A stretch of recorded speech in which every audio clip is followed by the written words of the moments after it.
from a plethora of different projects. I feel like every single time you come on the show, you're working on something different. But actually, I think you may be doing the same thing as last time you're on the show this time, right? Well, I have two projects going simultaneously right now. I have just been on your show last month with the pterodactyl episode that was representing Advanced Cryptozoology Exploration Society (ACES). And that is a strictly cryptozoology, natural philosophy based examination of the paranormal. I included a little bit of ghost hunting. I include a little bit of research into different fields of the paranormal investigative, because I do believe that a synergy of these approaches is best. I don't exclude anything from these fields or from any kind of discussion. The other project is Fuck Freemasons News. That is a continuation of the Beyond Top Secret Texan broadcast. And of course, that's the continuation of the mainstream text projects that started in 2018 and, over time metamorphosed. That's when I first met you, was when you were Top Secret Texan? That was when I first met you originally. Yeah, it was Top Secret Texan and Beyond Top Secret Texan, exactly. Kind of because it's like a battle of search engine optimization and trying to constantly escape shadow banning. And it's only been now it's starting 6 years. And then what a crazy ride it's been. But I kind of always am like justifying the fact that I had to change names because shadow banning is a very real phenomenon. And I think anyone who has half a brain in their head realizes that, you and anyone can exist as a brand or a channel or kind of like a flagship program. But when they hit the brakes on you, deplatform you from YouTube, you have to change, or you're not allowed back on. Like, I'm still not really back on YouTube. I had 600 videos on YouTube and they just took away all those in, one click of a button. And I'm surprised they didn't bring your channel back, man. They've been bringing a lot of people's channels back lately, which definitely is a weird thing. I feel like there's some kind of secret agenda to that, but I'm surprised they haven't brought yours back, especially if they brought back like Charlie Robinson's, for example, Well, no, see, that's I was about to say that there's many levels to this. And, while there are people who, got deplatformed and demonetized and are shadow banned for their own right, they are still connected to the system. I'm looking at Nick Fuentes, Alex Jones, these kinds, and even smaller minor figures that may say they are against the grain. They may say they're against the system. But there's a reason. There's a reason why you're only allowed to see certain people. Only certain people flourish. You got to control both sides of the narrative. Flourish. Well, let's say thrive and flourish, are allowed to operate, are allowed to kind of get influence and allowed to kind of have some power to them. People who are real, who are independent, who are both a threat to the sheep, or both seeking to wake up the sheep, have the power and the message to do so, and have the confidence to say no to the temptations of joining the Illuminati and its many different various forms. Because once you join, no matter how they allow you to be individual, you still have to kind of edit and censor yourself. You will see this a lot, like Alex Jones versus Candace Owens. That's a thing going on now in the mainstream conspiracy kind of world, where Alex Jones is kind of like Candace Owens is crazy because she thinks that Israel killed Charlie Kirk, etc. And then you look into this, instead of being like an off their theory, just to throw this in there, that's probably one of the most probable theories. I'm not saying it's definitely the one, but out of the handful of conspiracy theories that have been thrown, that is probably one of the most probable. Yeah. But it's like Alex Jones, the conspiracy theory chief, president-in-chief, is telling people not to be conspiracy theorists and question power. And he's like, no, accept the mainstream logic. Hey, stop being anti-Semitic. You guys are just crazy with this conspiracy. Then we have other fish to fry. You're we get, and you look into say Alex Jones's track record, right? And I don't have to really beat this point to death, but guys, clearly he's allowed to exist because he doesn't really question too much in the right direction, and he offers a lot for distraction, and he's constantly shifting his positions and his where he stands and his viewpoints and his different approaches, and it's clearly something that they're utilizing. For Oh, everyone even the else, Sandy Hook thing too, they're definitely utilizing that to make an oh, example out of him because they made it sound like the entire show, everything is going to get ripped out. Now, oh how yeah, long has it been? And nothing's happened. And I'm no, you definitely going to haven't. say there definitely is a conspiracy to Sandy Hook. I'm not going to be on the other side of that for sure. But again, if you're going to try to pull something off like that, of course you're going to have to make a point out of somebody Oh, that wants to try to question it. And what not a better person than the king of conspiracy, well, we'll talk about that too. Like, okay, so that like, what you're allowed to talk about, what's de jure and what's kosher and what's like taboo and what's acceptable, even on the fringes. That becomes highly politicized identity politics. That becomes like woke logic shit, and it really becomes a drama fest. But so like the idea of like YouTube though allowing people back on channels, there are hundreds of channels that they will never allow back on. There are hundreds of people that you will never be allowed to see. Really, like algorithm won't feed you the videos, and the reason why is because they are lone wolves. They're rogue elements. They're wild cards. Like myself, I have a history of contact with insiders, with outsiders, with people in high places within the conspiracy and paranormal world, all within these last couple of years. And it really started around 2020 when I was like really doing it full time.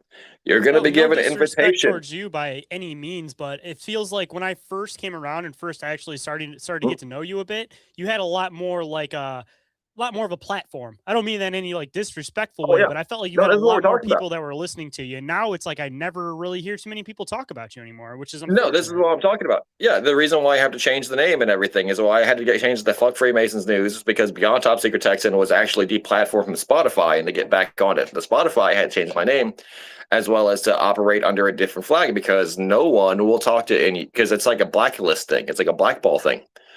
As Tex, as the Beyond Top Secret Texan, and as the Fuck Freemasons News things, the internal networking of the podcasting world, the internal networking of conspiracy people, it's like, man, I am a pariah. I am an exile. I am untouchable by anyone. I have reached out to people. I used to be on interviews. I used to have people interviewed on my channel, everything. And then it just kind of like, bam. And it's because there are limits and levels to this. And it's like 100% they will kill you if you reach this platform that's too high and are too dangerous.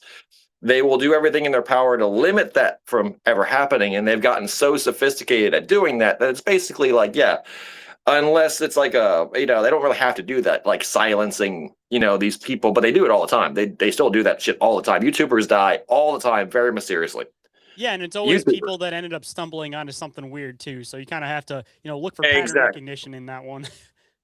Oh no, that's what I'm saying. So like you look at and this is past COVID. This is and I don't fit the controllable put people in boxes, genre specific type people. And I have rattled a lot of cages inside the conspiracy world, inside the podcast world, inside the occult world, because of I have a very confident and very clear picture in my head of what's reality and what I've experienced and what everything else is.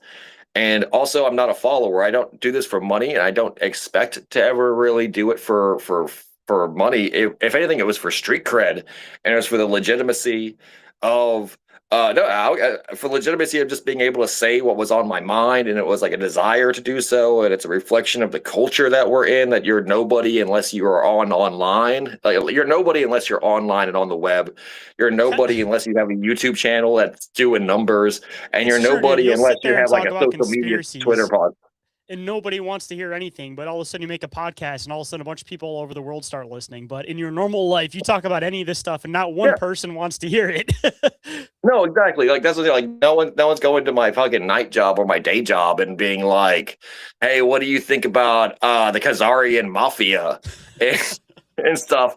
And I'm like, sir, this is a Wendy's, like but like, but that's the thing. Like, in this is giving me the opportunity to do so, but it's important information. And I was on the anti-Semitism grind, is what I like. I was on that shit years before even Kanye West and stuff. And I'm not an anti-Semitic person. I'm not a Nazi or anything neo-Nazi. I'm just like, I was doing some research and I don't think the Holocaust is real. Like kind of Pattern shit. And you're like, recognition, though, about it? man. Like, I can't say that enough. Once you start seeing patterns, you see it constantly. yeah, you're like, I don't know where to go with this, but I was doing some math. And it turns out that if you had like some ovens, like it doesn't make any sense. And it wasn't even that. It wasn't even that. It was studying communism in Europe and the rise of communism in World War II, where I was like, holy shit, they lied about the Holocaust because the communists did the fucking Holocaust. And you're like, holy shit, they fucking lied about this. See, you're like, this wait, is how the they hard figure part this that I've been out? trying to explain to people for a really long time, but it's such a hard concept for people to get. You know, like the Illuminati, these elites, these people that are out to get you. There's not like a single head to the snake. They're not all following one particular thing. It's a philosophy. You know, it doesn't matter if you cut the head off the snake, it's going to pop up over here. It's going to pop up over there. It's a bunch of different groups that are all moving towards the same thing because they share a common philosophy. It's not Yeah. one particular person, one particular group. So you can't ever fully cut the head off the snake. So it's like, again, going into this whole thing about following these certain groups of people that start causing issues around the world and then they bounce around. I'm not even saying it's exactly that group of people. I'm saying it's a philosophy that somebody within that group carries, that they're carrying on, and other people are following that philosophy again. You know, like that's the hard part for people is you sound like you're talking about a particular group of people all the time, but it's not. It's like it's a group hidden within that group. But it's hard to exactly call that group something specific because there's so many people that follow it unnamed. Well, it's like if I started talking about like capitalism and money, right? Like I said, like if I started talking about like, money is the root of all evil. I didn't make that up. The money's the root of all evil. People have been saying that for hundreds of years, maybe thousands of years, maybe even longer than Jesus Christ was alive, right? Money's the root of all evil. Anyone can like with a fucking soul will understand greed, avarice. Men kill each other for gold, and I'll just run you through with a sword, stab you right through your liver, and watch you die on my blade to pick up your coin purse type thing, right? And we all know this.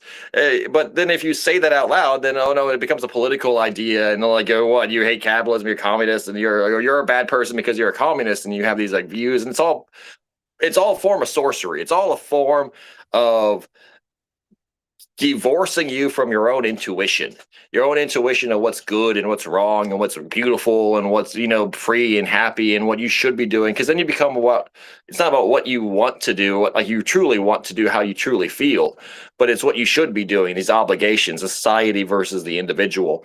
And then if you say like, well, if you look at it, poor people do all the crimes, rich people don't do the crimes. So poor people are unethical. They're the ones who are poor because they're, evil and everything. And they have these like negative aspects. So we just, have the system that we do.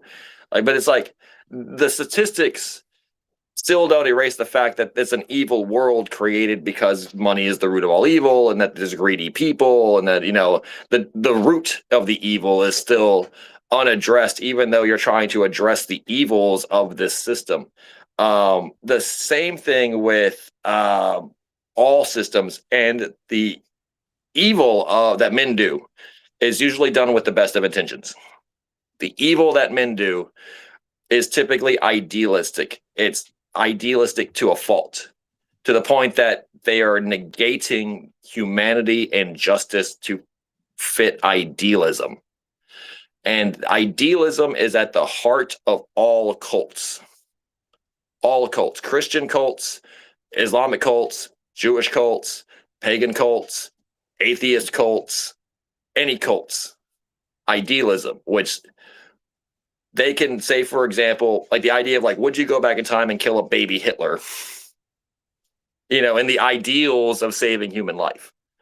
And they want to get you to digest that kind of principle. Would you do something so morally, physically taboo to say, save? It's justified.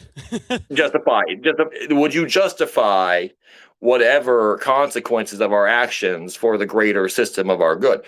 And currently the world is ruled by like Freemasons and, like Knights Templar and these different royal aristocratic orders and the banking families and, the corporate titans, the tycoons, and, all these different, like the killers, it's like the death cultists, who rule through fear, etc., the warlords, the mafiosos, the cartel leaders, etc. And they're all idealists. It doesn't matter if they worship Lucifer, if they worship Moloch, if they worship Baal, if they worship the Christian God, if they worship the Pope, if they worship themselves. They're humanists. They're atheist humanists, and they don't believe in God. They only believe in science. They're committing these massive acts of injustice, like say Zionists in Israel against the Palestinians, disregarding their lives, disregarding justice and these core principles of greater altruism and really kind of like the Christ kingdom inside all of us, this idea of fairness and equity and love. For these ideals, they're willing to literally create hell on earth in the name of heaven, whatever their heaven is. This is universal. This is a loop. This is a flat circle that we're all in. It doesn't matter if you're fighting for the Persian Empire and you're enslaving fucking, Jerusalem, in the name of the Babylonian king Nebuchadnezzar, or if you're bombing Germany in an RAF bomber in World War II, lighting cities on fire in revenge bombings because they did the Blitz. It doesn't matter if you are killing a rival drug lord or drug dealer in your neighborhood because he's selling crack at your park basketball court, and that's where you make your money because you got to feed your kids. The evil that men do are always justified, and I would really like the idea of religious debating, but not on the idea that these things are real. And anything my research into all of this has shown me that the only thing that is invariably real is the human heart. And like Jesus said, all evil originates from the human heart. But all good does too, all love. It's your heart is weighed against the feather in Egyptian canon of the dead. It's the human heart. It's human emotion. And so really we are manipulated. Well, that's really we're our own worst enemies. And so, like, I don't believe in a devil. I don't. I believe in Satanists. I believe in the devil worshipers. But it's just people. It's people who, in their hearts, are justifying these great evil and hedonistic acts, and the cruelties and injustice against others because it's a power play for them. It's how they survive. But it's just people. It's just the human heart. It's the same heart that I have in my chest, the same heart that you have in your chest. It's the same heart that we all have. It's the heart of the people you're saving from them, the children you're saving from them. It's also the heart of the people doing it. And when people realize that, they'll start, I guess, making more progress to fundamentally understanding what is good and what goodness is and why goodness exists. And more fundamentally that, instead of thinking that there are like evil demons and forces and invisible, jinn or whatever that are possessing men, and that men are feeding people into reptiles and stuff, like reptilians and stuff. Even though I do believe in all that, I just don't think that's the source of it. I think it really is. This is the nature of us, the nature of the human beast, knowledge of good and evil. I definitely agree with that. I mean, that kind of gets into the whole concept of free will to begin with. Nobody is inherently good or evil necessarily. It all depends on, what happens in your life, what events end up, transpiring, and what ends up cause and effect, basically. If you're raised in a certain environment, then you're going to get off on certain things. If you're raised in this environment, you're going to get off on other things. So if you're raised in this abusive, traumatic environment, then of course you're going to want that power to shift, and eventually you're going to want to be the one that's in control. So it's going to shift that power system where now you're going to be the one who's trying to manipulate the others, which is what happens with all these elitists, all these big families and everything. It's not even necessarily a matter of they're inherently evil. It's a matter of they've been doing this stuff for generation, that they've literally traumatically trained their family to think and perceive a certain way. And when you have groups on groups of different people doing this, then now you have this generation, or these, I guess, generations of these people that assume themselves to be these evil demonic type beings, but that's never necessarily it in the first place. Again, it was the fact that they were raised to become that. Exactly. And say, for example, we were talking about the censorship that we were going through with YouTube and stuff, and censorship that anyone would face if they're speaking the truth. That censorship is derived and executed from the idealistic standards of greater good national security type thinking. It may be occult in origin, Freemasons. I believe I was censored when I started talking against Freemasons, when I started talking specifically against the Talmudic Kabbalists, and when I started talking about the different, I guess you would call it elements inside the military who are spiritual and mystical See, in this is what their I've been trying to origin. say a little bit earlier, that it's not a snake. It's not like the Illuminati. These are the people. Yeah. It's that there's all these different people that are in all these different places that share a common philosophy. So there's not a group. It's just a matter of they all share a common goal. Like, it's such a hard thing to explain to people that everybody Yeah. wants to have this particular enemy, but it's not set up like that. And it's purposefully not set up like that. Well, what I was going to elaborate more about what I was going to say is that, like, so instead of being like a rabid, like say you can talk bad about the Jews, like for example Nick Fuentes. It's objectively you can be a Kanye West, no, Adolf Hitler's my nigger or whatever. You can say that kind of stuff if you don't really connect the dots correctly. If you don't really portray them in that human way, that real light that shows them what they really are. And it's not like I'll show you how nasty you really are, but I'll show you just that you are understandable. You are not a monster. You're a known quantity. I can look in the mirror and I can look into your eyes. I can look into my eyes. These are we have power over this. The common man has power over this. We're not fighting fucking boogeymen in eyes wide shut masks. We're fighting our own cowardice, our own inability to lead ourselves, to break away, to like our own fear. Your inner fear is your worst enemy. You could have all of these, death cultists, baby killers, war criminal, fat billionaire, Elon Musk, Soros paid type people outside your door. The idea, though, is that are you willing to live and die on your feet, or are you going to live and die on your knees? It's just that simple. And the idea is that when you get warnings online, you get emails, you get anonymous little messages on your phone, texts, you get what they did to me once in 2022. Not proud of it, not bragging, not doing anything new. I'm all human and everything. When I started going online, making podcasts, and I started talking to girls, start talking to people online, Instagram especially. This is COVID era, so people were really willing to chat and be social online. Sexy pics, here you go, flirt, whatever. I was single at the time. I'm in my 30s. These girls were in their all different ages, 20s, whatever. This was all a honeypot. Like one of them especially was, and I knew that they had connections to the military. I knew they were in the ROTC when they were younger. I knew they were actually on boats for the Coast Guard and stuff like that. But I was fine with it. And then what happened was a lot of my internal messages, a lot of the stuff was used against me.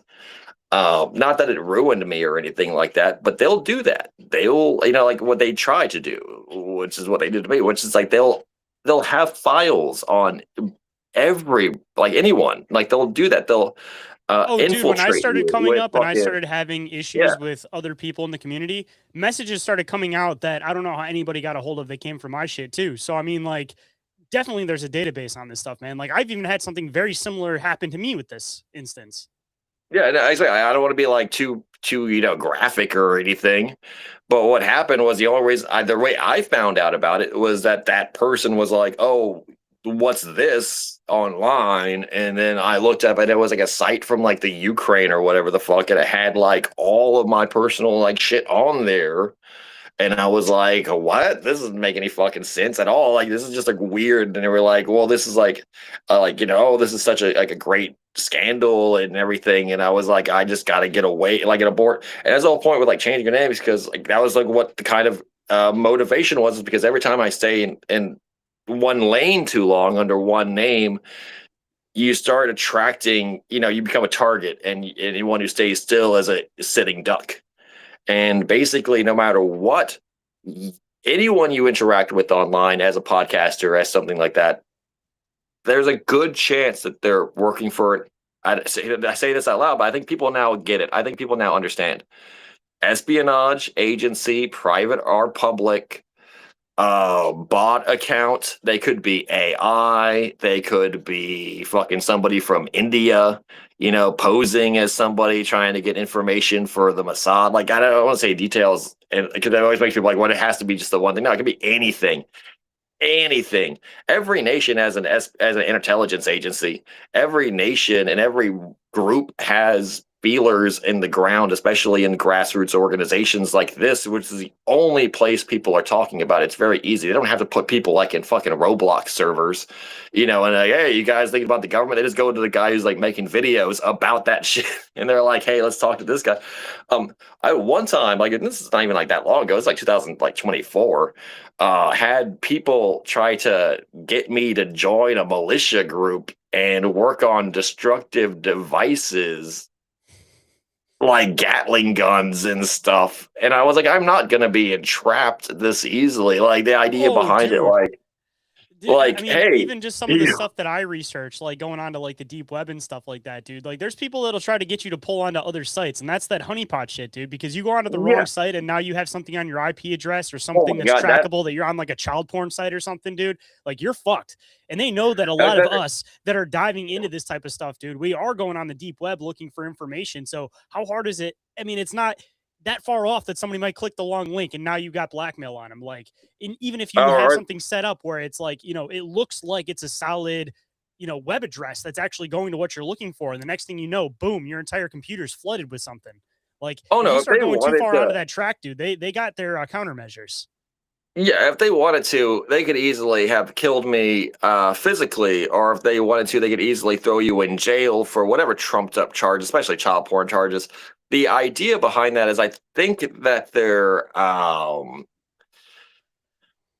limited by some forces of spiritual goodness, I think. And that's the thing. I think if you're not truly guilty, if you're not truly playing both sides, they can't really pin it on you. Like, I didn't do anything. I'm not saying I was like doing stuff. And that's the thing. I smoke like weed. I do all these like things that are basically misdemeanors all the time. And I used to be like really into like a lot worse things. And the idea behind it is that they know all of that. They know all of it. They obviously, I think, I'm not putting it above the fact they probably listen in, created 3D prints of the Wi-Fi signature of the house that I live in right now. You're not going to get a podcast or some internet guy on smoking weed, though. They're looking for the stuff that's actually going to destroy their reputation. That's whether you're like, doing meth at your house, you're doing any illicit drugs, dude. It's not going to take away from what you're doing for like your research. Like, that's not the way to attack like a person that's like a podcaster, for example. I'm saying like, say like people who are, I say like people who are, I don't even say this. Like, they're not hardcore pedophiles, but they're open-minded to it. People who are perverts of their own right, possibly gay in the closet or something like that. People who we say they get the people like in the catch a predator thing. Someone has to answer those texts. Someone has to like, hey, come inside the house. You have to walk inside the house yourself though, but then they get you and they fucking set you up. That's what like, if you're not like a I'm not a bastard. I'm not fucking doing nothing. I have a very clean drag you into the house. You have to walk into the house yourself. Yeah, they can't just be like, knock, knock, and there's a little girl on your porch, and the cop's like, what's going on here? It's like, no, it doesn't work that way. But if you like stepped outside to look for it, then they fucking sting you. And that's the whole thing. They can't just like set it up fully. It has to be something that's within your wheelhouse that you will at least partially walk into it. Yeah, that's what I'm saying. Like, well, the idea behind even that, like, what they did try to do and what they have kind of, like I said, like, times are changing. We're getting more open-minded. We're getting more accepting to like weed. Like in the 90s, if you were a radio show host, if you were a conspiracy theorist who wrote books or whatever, like an Alex Jones or a Bill Cooper, and you smoked marijuana publicly, that would be a scandal, and that would probably be ruining a reputation because, of course, you're talking about UFOs and the CIA and the government. You're on weed, etc. And we all know that's stupid, and we all know that's just not the case in reality. All these people have always smoked weed, and weed's existed in our society since the very beginning, and everything like that. Like this, all the weed is just part of what America is. You just keep it on the table, kind of thing. But then, like, now that's nothing. That's like, well, yeah, you're like, I do it for my back pain. Like, you want to get serious? It's fucking for my back pain. This is legal CBD. I buy this shit online.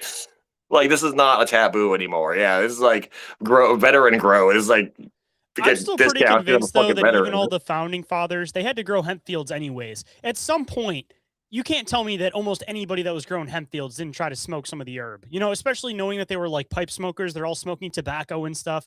Like, no doubt in my mind, dude, like all the people that were founders of this country were smoking at least some of the stuff in their hemp fields, I'm sure. Every single person in modern and all of society throughout history, if they had access to cannabis, used cannabis. It's not even a debate. Every single ancient society, every single modern society, if they had access to cannabis, used cannabis prolifically. The Dutch, for example, have a reputation in Amsterdam of being very open-minded to weed. It doesn't grow in Amsterdam. They went out, found it on islands and stuff, and were like, yeah, man, this is some shit. And like the idea behind it, like the British had Jamaica, and the British don't want to talk about their history with weed. Everyone in England smoked weed. Shakespeare had cannabis in his pipe in his house. They tested was this. like the main thing that they'd make paper out of. The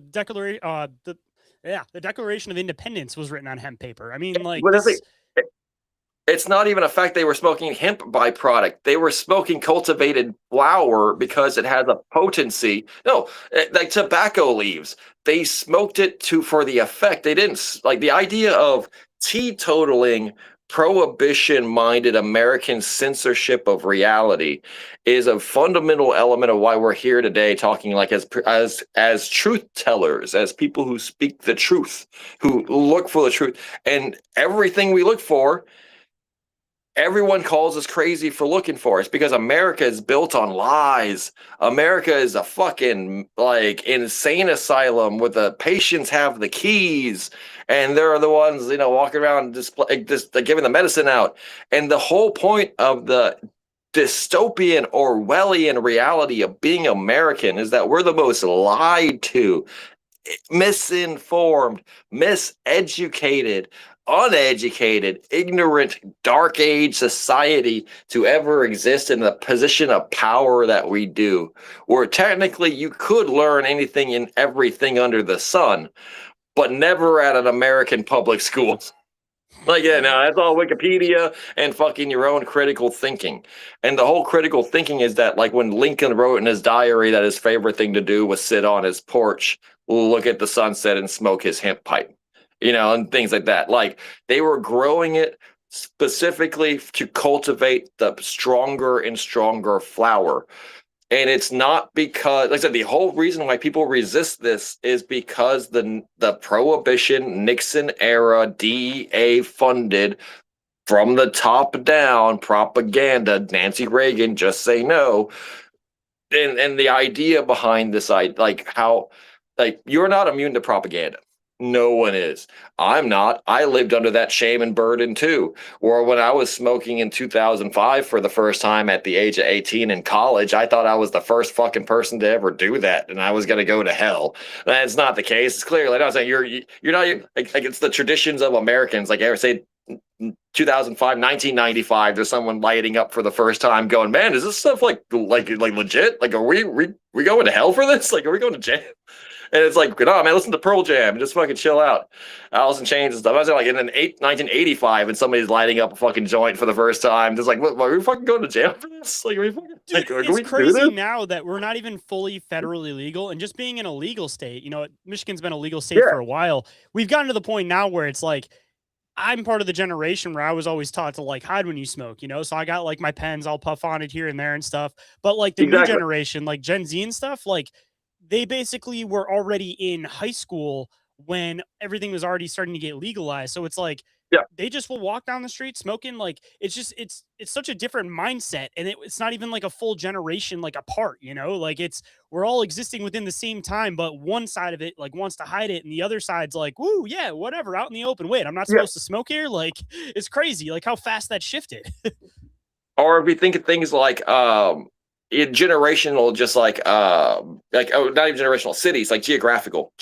Like there are parts, like I said, states where it's not legal. Texas is not legal. It is not open. It's not like you got to find people walking around smoking numbers or anything like that. I remember going to Colorado and just seeing a guy like fucking rolling a joint at a table at a Starbucks. Oh, And dude, just that's what being like, Michigan's like, especially the Detroit area, dude. Anytime you yeah, walk down the street, you'll walk past somebody smoking a blunt walking down the street, and nobody's gonna that's say what I'm nothing saying. to Like, them. yeah, and in Texas, it's not like that at all. In Texas, it's like, it's not like when you drive around, I put my shit up in like a little like compartment in my car, and I'm like puffing it kind of secret. No, it's not like it's the same thing. Texas, it's legal. That's cultural. That is a cultural propaganda. That's what You're I do. Like being I'm hiding taught. it in my pocket and stuff, even Yeah, though I don't need to. Like, yeah. You're living in fear. You're self-censoring. You're self-policing, and it's not a it's like, and the idea of it is that it's an inward acceptance of power and authority in a submissive way that was it. We don't even know the limits of the kind of that behavior or what we actually are afraid of because of that. Like if you can see that behavior in yourself when it comes to this, right? When you can see how that's the modest only reason and that how paranoia humble. is a side effect of cannabis for older Yeah, generations. Younger it's generation doesn't get because paranoia like that. It's only because we no, grew up in the illegal generation, so we get paranoid because of that. Simply that's because what you I'm feel saying. like Like you're doing imagine something that. wrong, like the cops are going to come for you. If it wasn't for Yeah, that, you wouldn't feel paranoid. imagine that intellectually. Imagine that politically. Imagine that historically. That is the feeling that I think that all of my projects and everything try to like fight against. And that I think is not fought against at all in the mainstream kind of way, because I think that it's such a fundamental part of being American and being a person. Like it doesn't matter even about American, like Europeans, anyone. You're shackled in so many chains and you don't even know that you're making them yourself, or like someone made them for you and you think you have to wear them. And the idea is that like it's the fear quality. It's like, like you were taught so many rules and you think you have to obey them Like and stuff language like is a that. prime example. I mean, Uh, the US, you can yes. literally say whatever you want, but part of that is that you're, freely can get ridiculed back. But everybody thinks that you're just it's illegal. Like you can't say that. You know what I mean? You can say whatever the hell you want. You can say the N word, you can say the R word, you can say whatever you want. But again, it's you just have to face the ridicule on the back end. Like it's nothing bad, there's nothing Well, like illegal about it. That's your freedom. a lot of it faces censorship. Exactly, faces censorship and everything, and that's like kind of like an ebb and flow, and I get give and take of it. But like even then, the censorship is like we accept it People because censor it's one of those. themselves at home in private Yes, with like their close friends though. That's like yes. the one time it's like all bars off. You can say whatever you want at that point. Well, we accept being deplatformed from social media. It's not constitutional. It's not even ethical. What we do is we accept terms. We accept terms of use and conditions, or whatever terms and conditions. And what we do is we submit to a dictatorship voluntarily through a private app or whatever, a private website facilitating service, whatever social media wants to call itself, right? Facebook, Zuckerberg. We have surrendered our constitutional protections and rights and even ideas of ethical existential reality. Like no one today looks at themselves with the same philosophical gravitas of like a human rights lawyer or like an ethics professor or like someone who wrote like the idea of like what it even means to be a real person with dignity and rights and power and like say you get a vote, whatever. No one can hurt you, no one can like physically, like no one can walk up and abuse you because you have dignity and you're worth something. You're as special as anyone else. No one even looks at themselves that way anymore. They think of themselves as like these it's like I don't know, ghosts in the machine. Like when you join Instagram, when you join Facebook, and it's like if you try to act free, if you try to just do whatever you want, you're gonna get banned immediately, either shadow banned or not. Like on COVID, 2020, when I came out with podcasting on YouTube, etc. If you said anything bad about COVID or even anything speculative about COVID, they would immediately nuke your channel, and then he's like suffer the consequences of the shaming. But you were right. Like everyone was anyone who questioned that was ethically correct. Anyone who voiced their opinion was ethically correct, was Every single one of my existentially old in the episodes right. got flagged for medical misinformation, which ironically is all coming out as being correct now. So technically, they should go back and unmark my stuff as medical misinformation because it was correct in the first place. Exactly. And it's not even like, and see, that's something that's very obvious. That's a very obvious us versus them kind of system. But it was us versus us because the majority of the people that I got flack from weren't even the real authorities, because like I was able to like just not talk about it. I just like, no, it's not my issue. So I'm just like, but personally, whenever I tell my opinion about people, that was the real like challenge. Like having people at the store tell me to put on a mask and then get in my face as if though this was gonna be like, something to fight over, physically fight over. Like I have people making hourly wages at fucking the grocery store willing to die for the COVID everybody mandate. that got in your face about a mask during COVID are people you could definitely put on the ground within 2 seconds, though. There was never some like big tough motherfucker in your face telling you put on a mask. Like there's never a situation like that. But the concept of it is just ridiculous. The concept of it is like, imagine if a world where no justice existed, or where no one even had a concept of justice. Americans worship justice, and like ideally we do. Batman, Superman, Spider-Man, these are people who fight for common people, for everyday people, against bullies, against the villains that are going to threaten them and hurt them. And then reality, the enemy is the people. The enemy is the not all of them, but the idea is that this internalized zombification, this zealotry, that they had people walking like you couldn't get a job unless you submitted to vaccinations and a mask. And now we pretend that didn't happen because it's so shameful.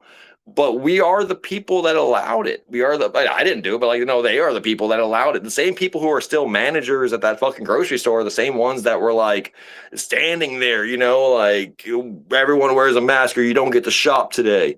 Watch the movie Edinburgh or Edinburgh or whatever, that movie that came out with Joaquin Phoenix in it, and Oscar Patel and all them.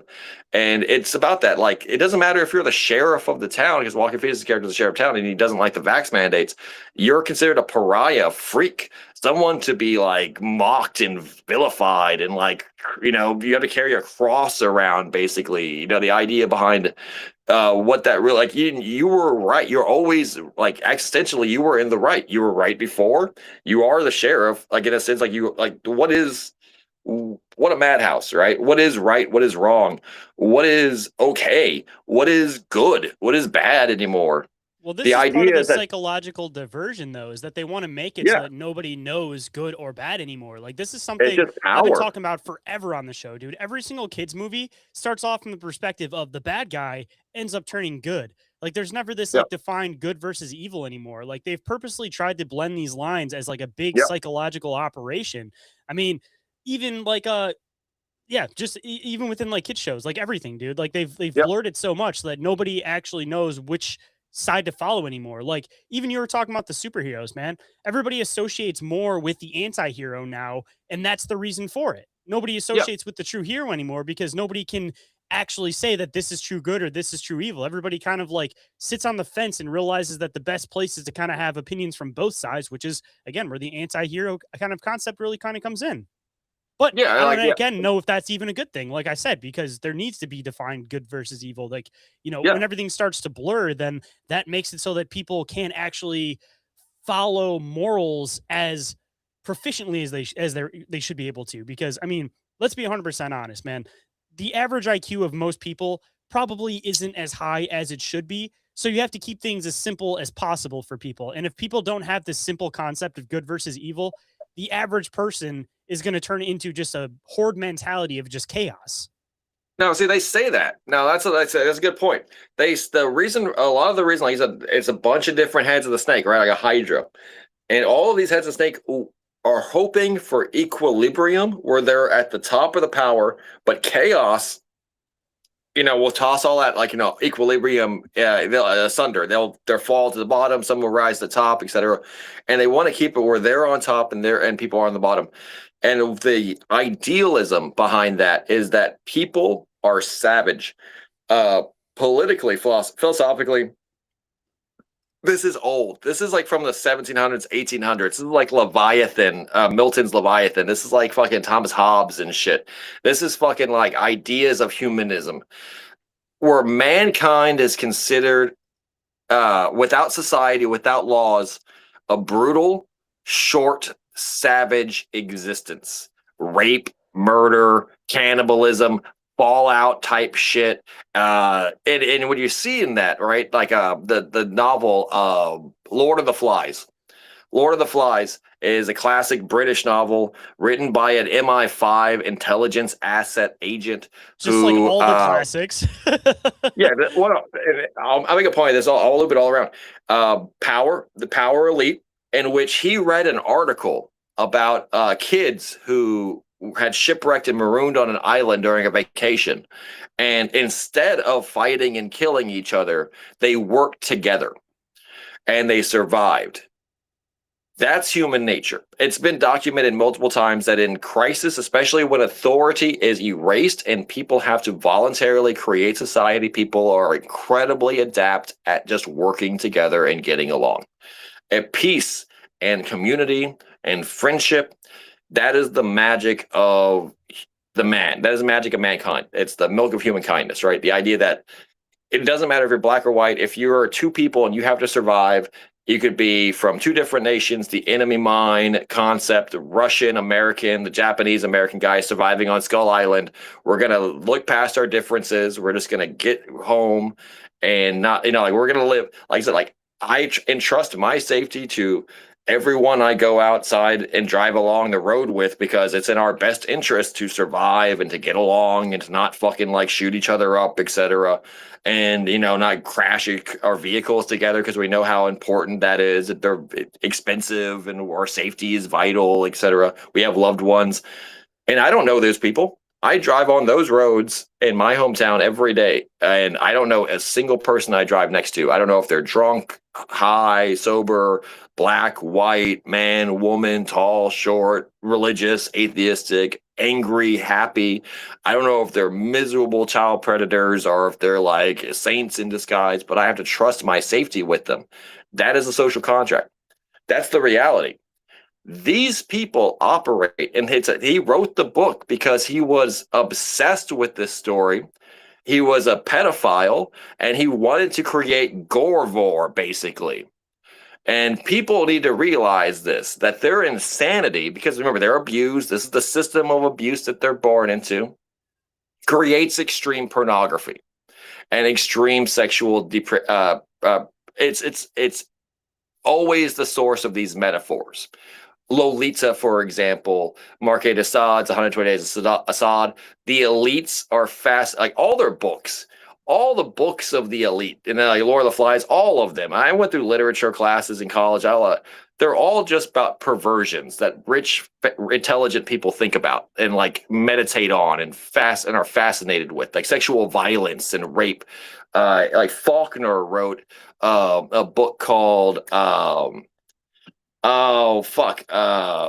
I forget what it was, Scorn or something like that, in which a woman is raped with a corn cob and then forced into prostitution. And he won a Nobel Prize for literature in America. And he's considered one like it's the Sigmund Freud psychology concept that he says that basically all trauma is linked to something sexual, which later on results in a sexual act.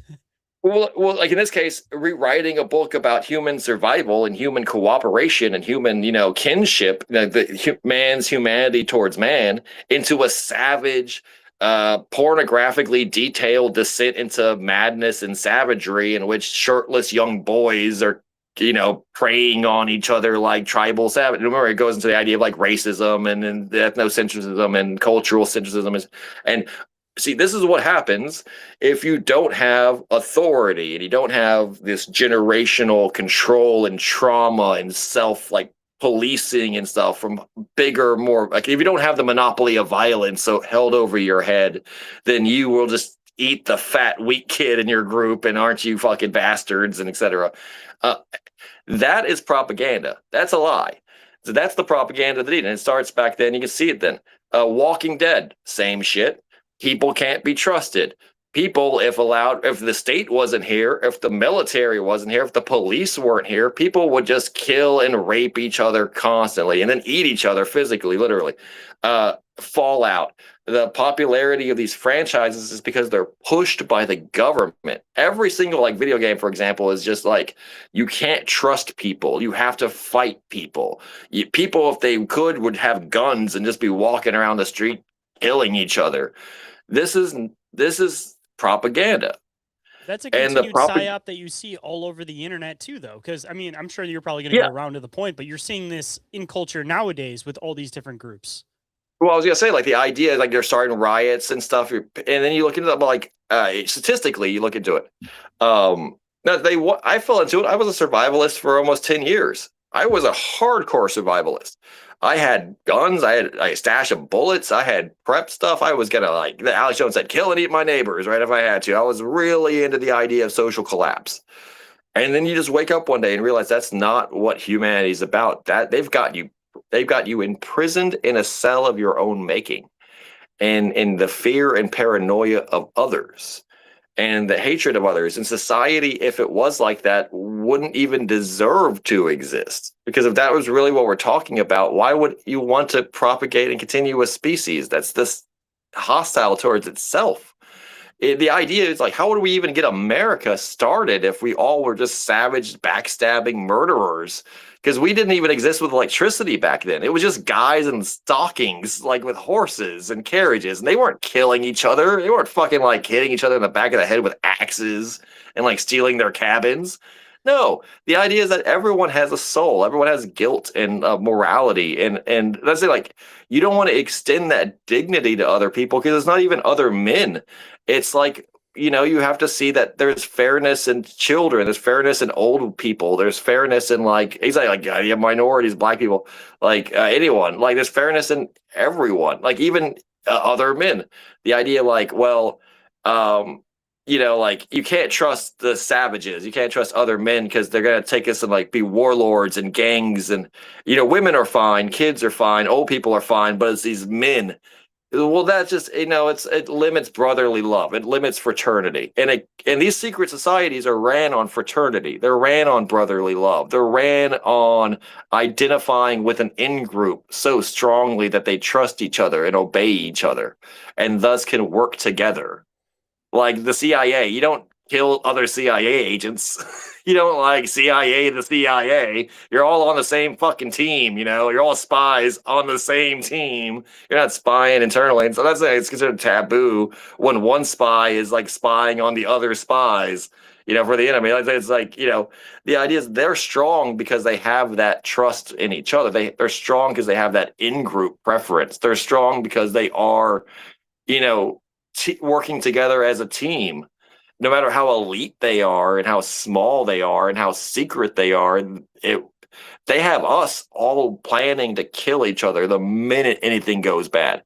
The minute society, like a blackout happens, they want us to go full purge. It's why they made the Purge movies. I was going to say that was another one to throw in there too, because they normalize these concepts in people's minds. Yeah, and those movies and they make suck. people think in that situation of like, what would you do in this situation? Just the whole concept as a whole, like Fallout, the Purge, like any of these situations. Anytime you watch any type of media that has doesn't matter what it is, like the average person will put themselves in that position. So simply just by watching this, they're conducting a thought experiment on you, because now you're putting yourself in that position of a character that's within that thing. So now you've normalized this concept in your head on what you would do in this specific situation. But again, it's the between the lines thing that you got to look at the dystopian idea as a whole. It's not specifically zombies. It's not specifically this. It's the whole dystopian society idea that everybody's attacking each other. That's the idea they're trying to normalize and instill. Like, you got to read between the lines and look at the common similarities between all of these things and realize that that's what they're trying to push. Exactly. And what it does is that so what happens is that people prioritize and start championing those that can fight others in an in group and assert dominance and power. It becomes very savage. Like you say, like even a thing like conspiracy podcasting or paranormal investigating, you'll start seeing so much infighting from these agents, these provocateurs, these bad faith agents. They want people to start arguing because then they can start smearing other people, like attacking, insulting, vilifying, intimidating, ostracizing, spreading rumors, whatever, right? Like smear campaigns, because then that is considered normal. It's a normalized behavior. It's in fact considered a preferable behavior because that person's using, some kind of like chutzpah or something like that. It's a lot of, instead of having people all working together, instead of people having like networking potential or like say like you, and this has been thing, people started many groups before with the intention of cooperating and networking and sharing information. Seen this work properly within podcasting. Never. There's always some type of hierarchy. Like, this is why I stay in my own sphere, which I'm sure you do the same thing, dude, is because this never works because somebody always has to shit on somebody else to get on top. No, because that's what I'm saying. Like, it ultimately translates. That's the main thing with podcasting is people gatekeep and they try to hold everybody below them. Yeah, exactly. That's what I'm saying. Like, ultimately, you're like, well, it comes from the top down, right? And they like the people in power and the superpower of the world, like the actual power of the world, the people who control like all media and all literacy and all stuff. They were like, we don't like people. We don't trust the common man. We think the common man is like an evil thing. We'll influence through media, music, art, culture, news, etc. this image of man as something to be hated. People internalize that, and then they don't have to do a single thing. I've been a part of many group chats and discussions and Telegram groups and Discords and stuff like that over the years that started with the best intentions, sharing UFO videos, evidence, etc., and have quickly become derailed into cults of personality, fucking like literal cult-like behavior, calling people out, creating, divisions and schisms and fan groups, etc. And these are people who think like they're being talked to by aliens and shit. Like, these are people that you wouldn't think that would have such a bone to pick with each other. You wouldn't think the internal hostilities behind the scenes. It makes sense within the conspiracy community because conspiracy theorists think that everybody and everything is a conspiracy. So if there's going to be one community that eats each other, of course it's a conspiracy community because everybody thinks that everybody else is a psyop. And I'm sure there are some psyops in there, but not every single person you come across is a fucking psyop. Well, like, yeah, well, there is both. There is both. That's like there are people who unintentionally fulfill this angle of theirs. Like I said, it's all human nature, and now human nature has been corrupted because pop culture, media, etc. Doomers, black-pilled people, accelerationists, just doomers themselves are like fucking a huge chunk of the people you're gonna meet online. People who don't believe in anything. They're nihilists. They hate life. They hate life and they hate living because they've been brainwashed. They are wearing the chains that they forge in life. Loneliness, desperation, isolation. Isolate. Exactly. No, the idea is like that's the point I'm trying to make is that, and so these are the people who kind of gravitate towards conspiracies and paranormal itself anyway, because it's the kind of like misfits and people on the fringe and people who have been kicked out of society. But they don't bring anything good to the table. Events that see pattern recognition, that seems to be a pretty common one with a lot of people that I talk to in the community. Yeah, and you talk to a lot of creatives. You talk to a lot of creators. You talk to a lot of independent creators. You give them voice and everything like that.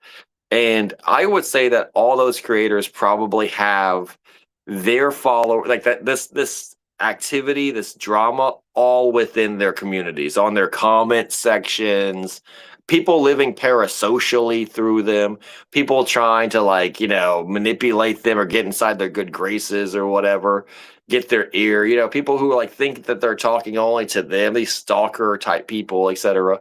These are people like I said, that's like it you don't have to do anything as the elite. You've allowed, I mean, you created such a poisoned seed, you created such like a poisoned well inside people themselves that when they start forming in any groups, when they start forming in any groups, it's not even like a house of cards where at least it's held together until something shakes them up.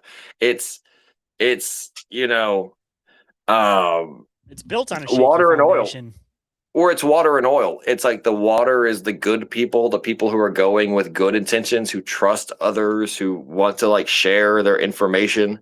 And then the oil is the people who, they want to control the conversation. They don't even care what the conversation is. They want to control it. They want to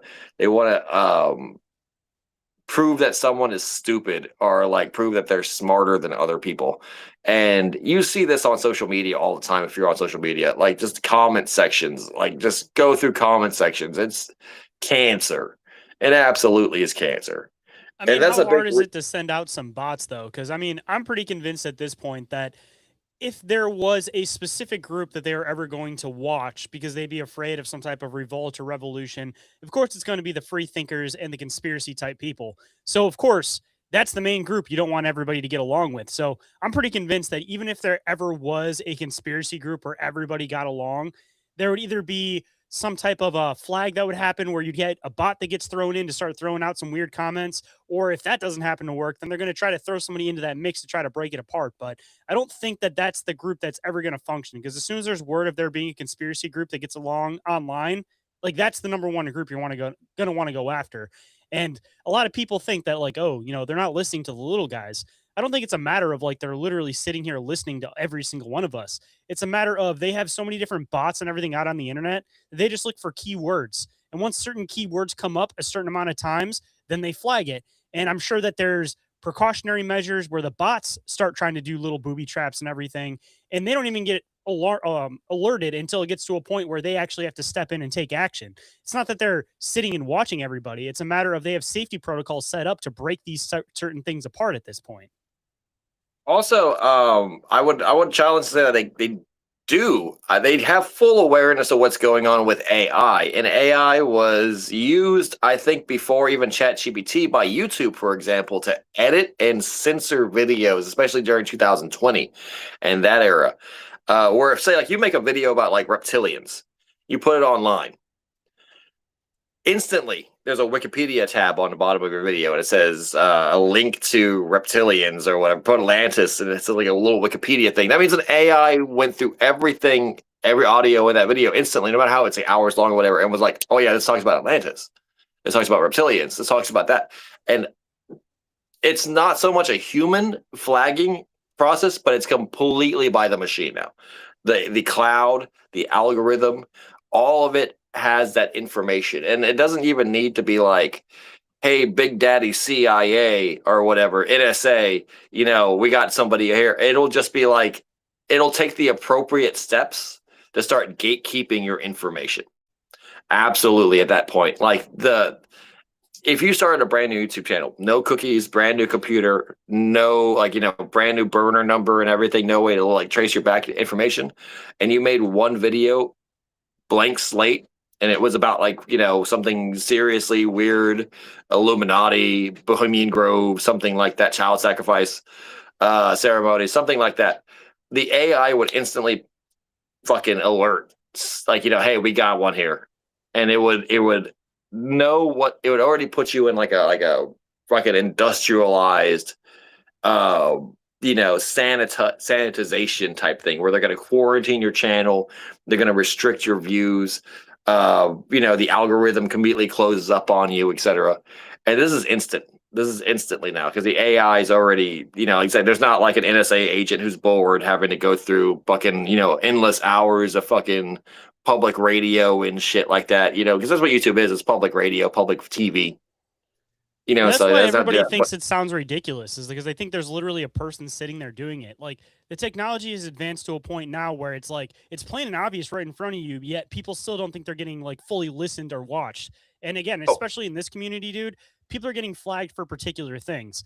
And I'm yeah. starting to see this pop up everywhere, man. Like this is what I think is the new age of sleeper agents. It's not that they're actually taking people and like trying to do some type of MK Ultra experiments or anything like that to people.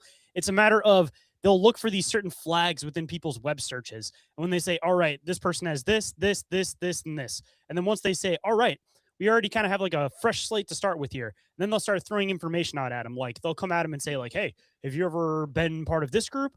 Have you ever done this? They'll start throwing these little things at them. And then eventually it builds up where essentially they have probable deniability because they never actually took the person, did anything to the person. But because of doing all these little things around them, they've pushed them into being the sleeper agent, and then they push them into doing something. And then either one, they'll slide in real quick and they'll look like the heroes, or two, they'll fall back for a second and then something will happen. And then they'll be like, oh no, we knew nothing about it. We had no warning. We didn't know what to do at this point. Like this is what I think Well, is like the new age of the internet and sleeper agents. Like they're not actually touching people. They're just fully psychologically brainwashing people, specifically through media and through your feed and through everything involved on the internet. Like it's a total hands-off approach now. well, like what we saw with Charlie Kirk is a huge psyop, a huge like he was framed and groomed from the first days 10 plus years ago. The wife, all of that, the media presence, the connections, the Ben Shapiro thing, all of that shit was connected. It's not an organic phenomenon to get like any kind of like traction. What you're saying about the algorithm flagging people as sleeper agents, I think it's like if you're useful, it starts encouraging you.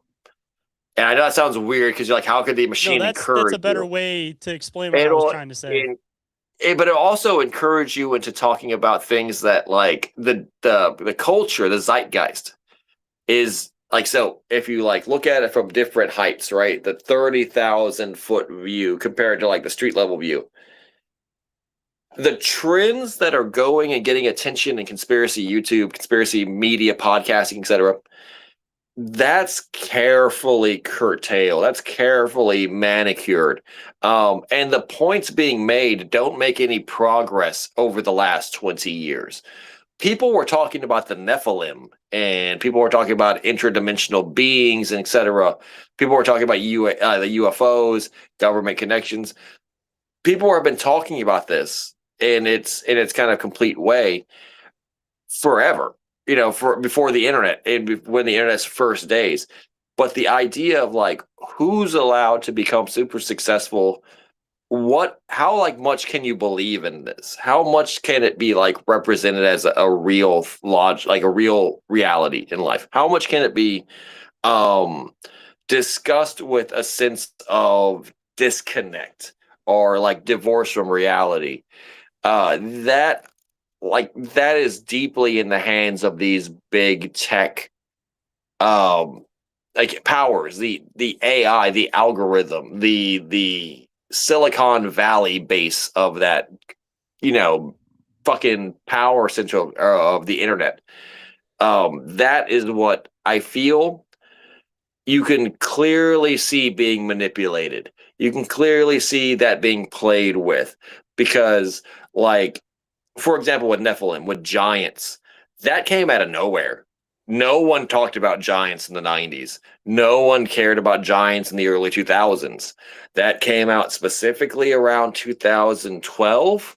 And that started gaining so much artificial momentum that now every single paranormal or conspiracy channel I've ever seen come out in the last, like, I don't know, 5, 10 years has to talk about giants, has to talk about Nephilim, has to talk about some kind of reality of these people, Tartaria, etc., or even just the fact that giants are real. It's not knocking this theory at all. It's just that this, as you can tell, it's not an organic thing.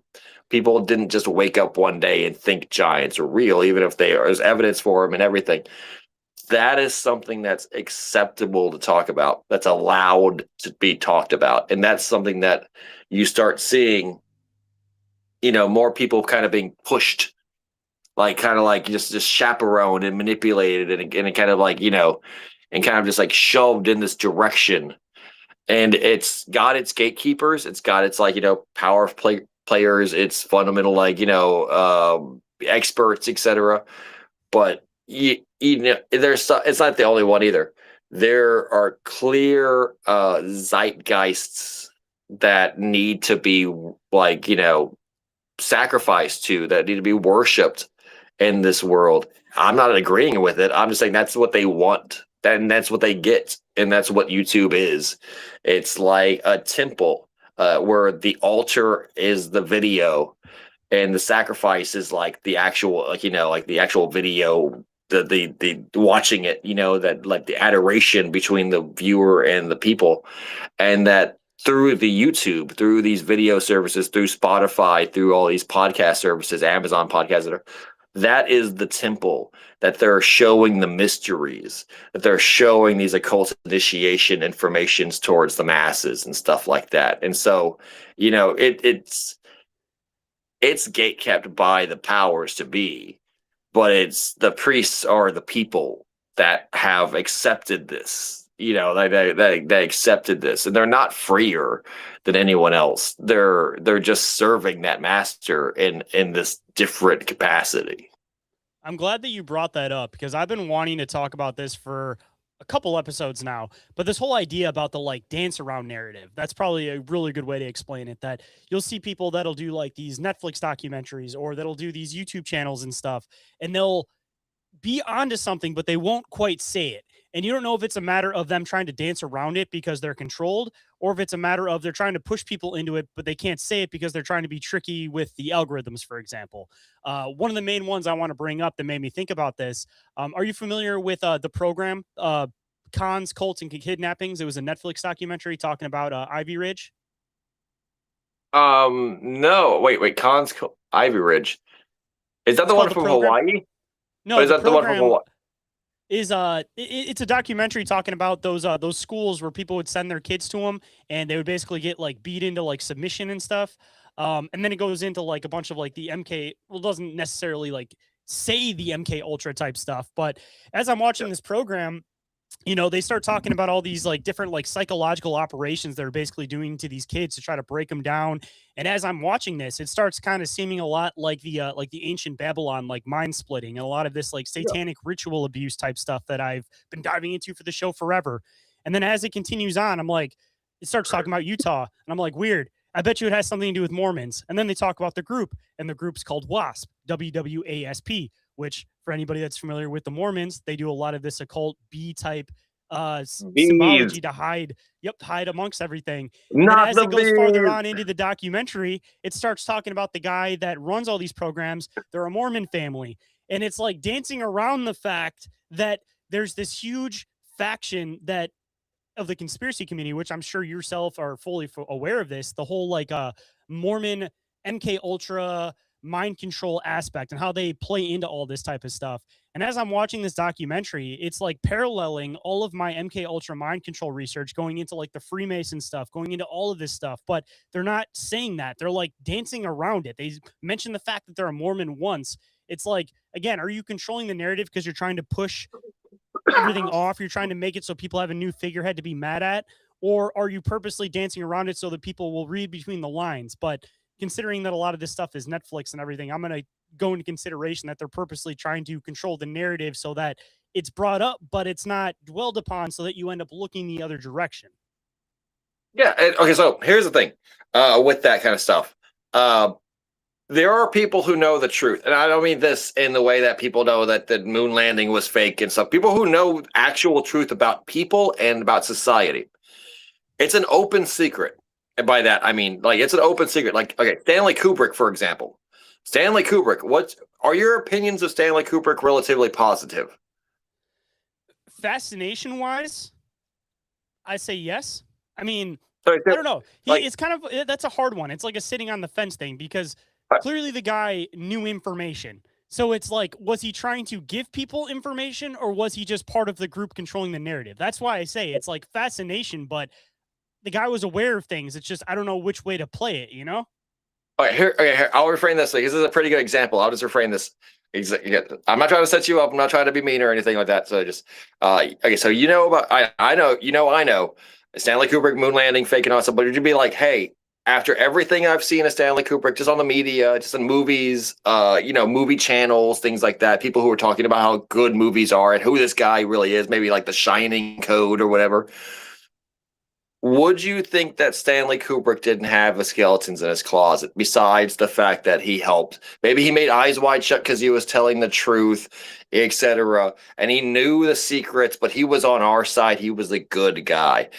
That's typically the view of Stanley Kubrick, right? The quote unquote enlightened view of Stanley See, Kubrick is but that this is the he hard had part because secrets. I go Because into okay, so I'm gonna hit conspiracy you with, stuff. Sorry, and go I'm ahead. gonna hit you with a second punch, or I got something good.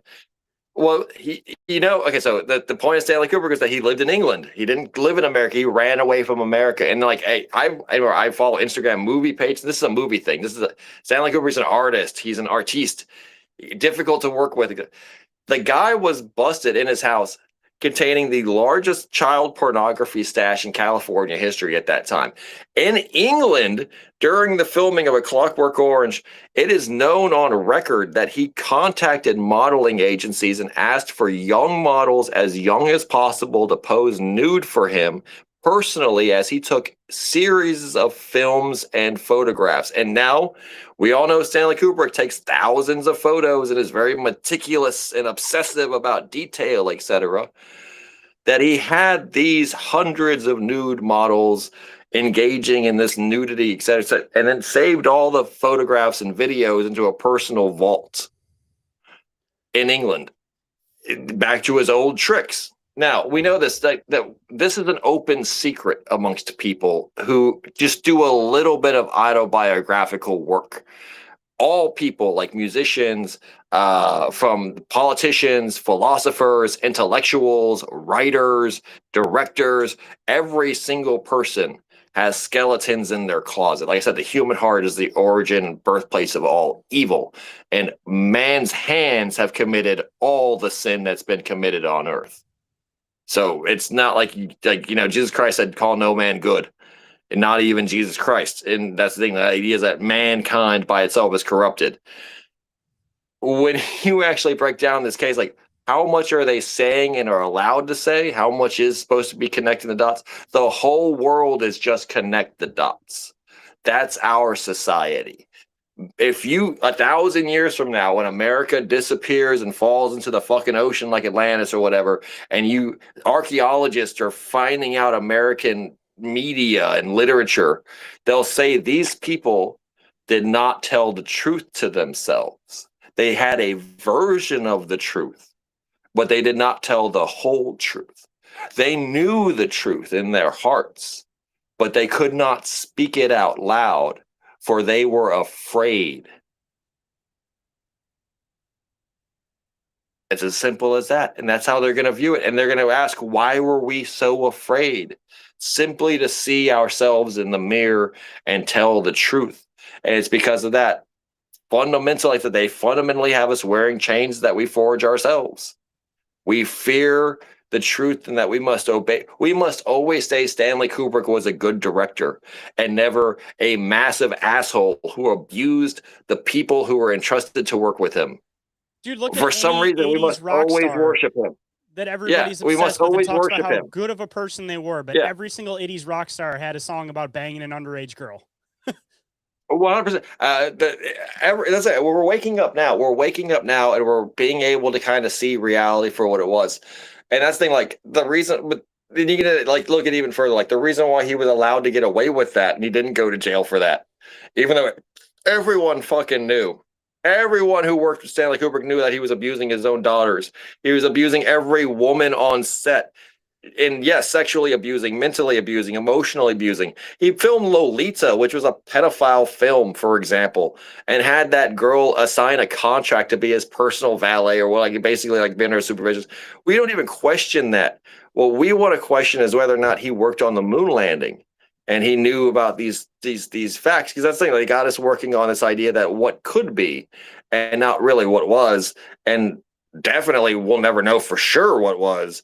But when you break it down, he was allowed to get away with that, like so many people were allowed to get away with that because they keep those secrets. They keep other people's secrets, and thus it's a mutually assured secrecy pact amongst the elite.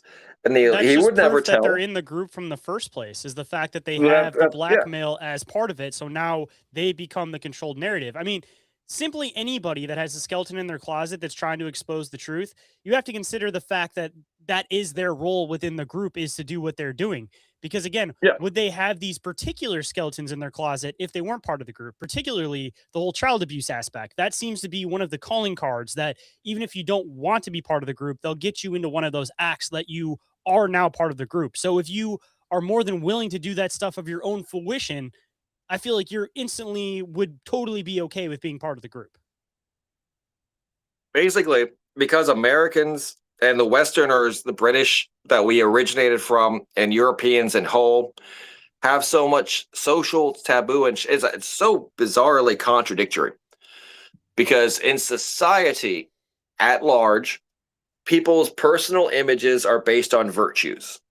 This is undeniable. America had prohibition in the 1930s or 1920s. We have you can't be the president and openly cheat on your wife. Bill Clinton style, right? We have a virtue built temple and cult of personality. And America's the least virtuous of all peoples.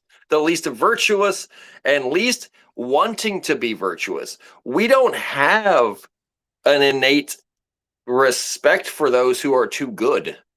We don't. Americans like to be just a little bit evil.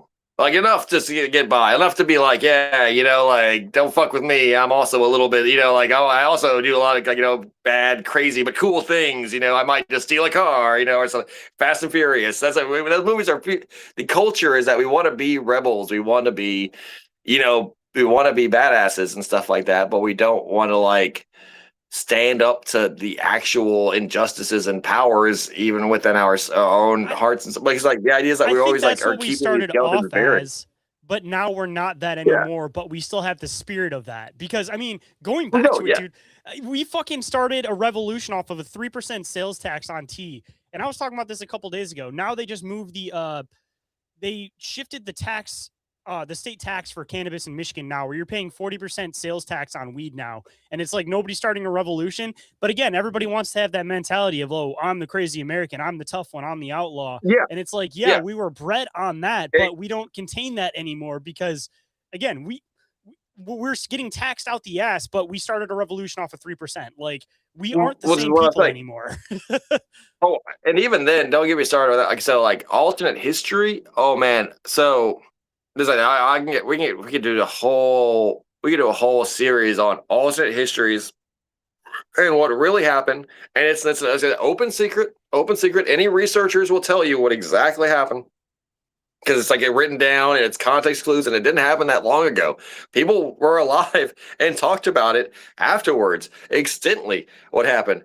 And that we've all been fed a lie. We've all been fed a tremendous amount of bullshit about American history and about world history.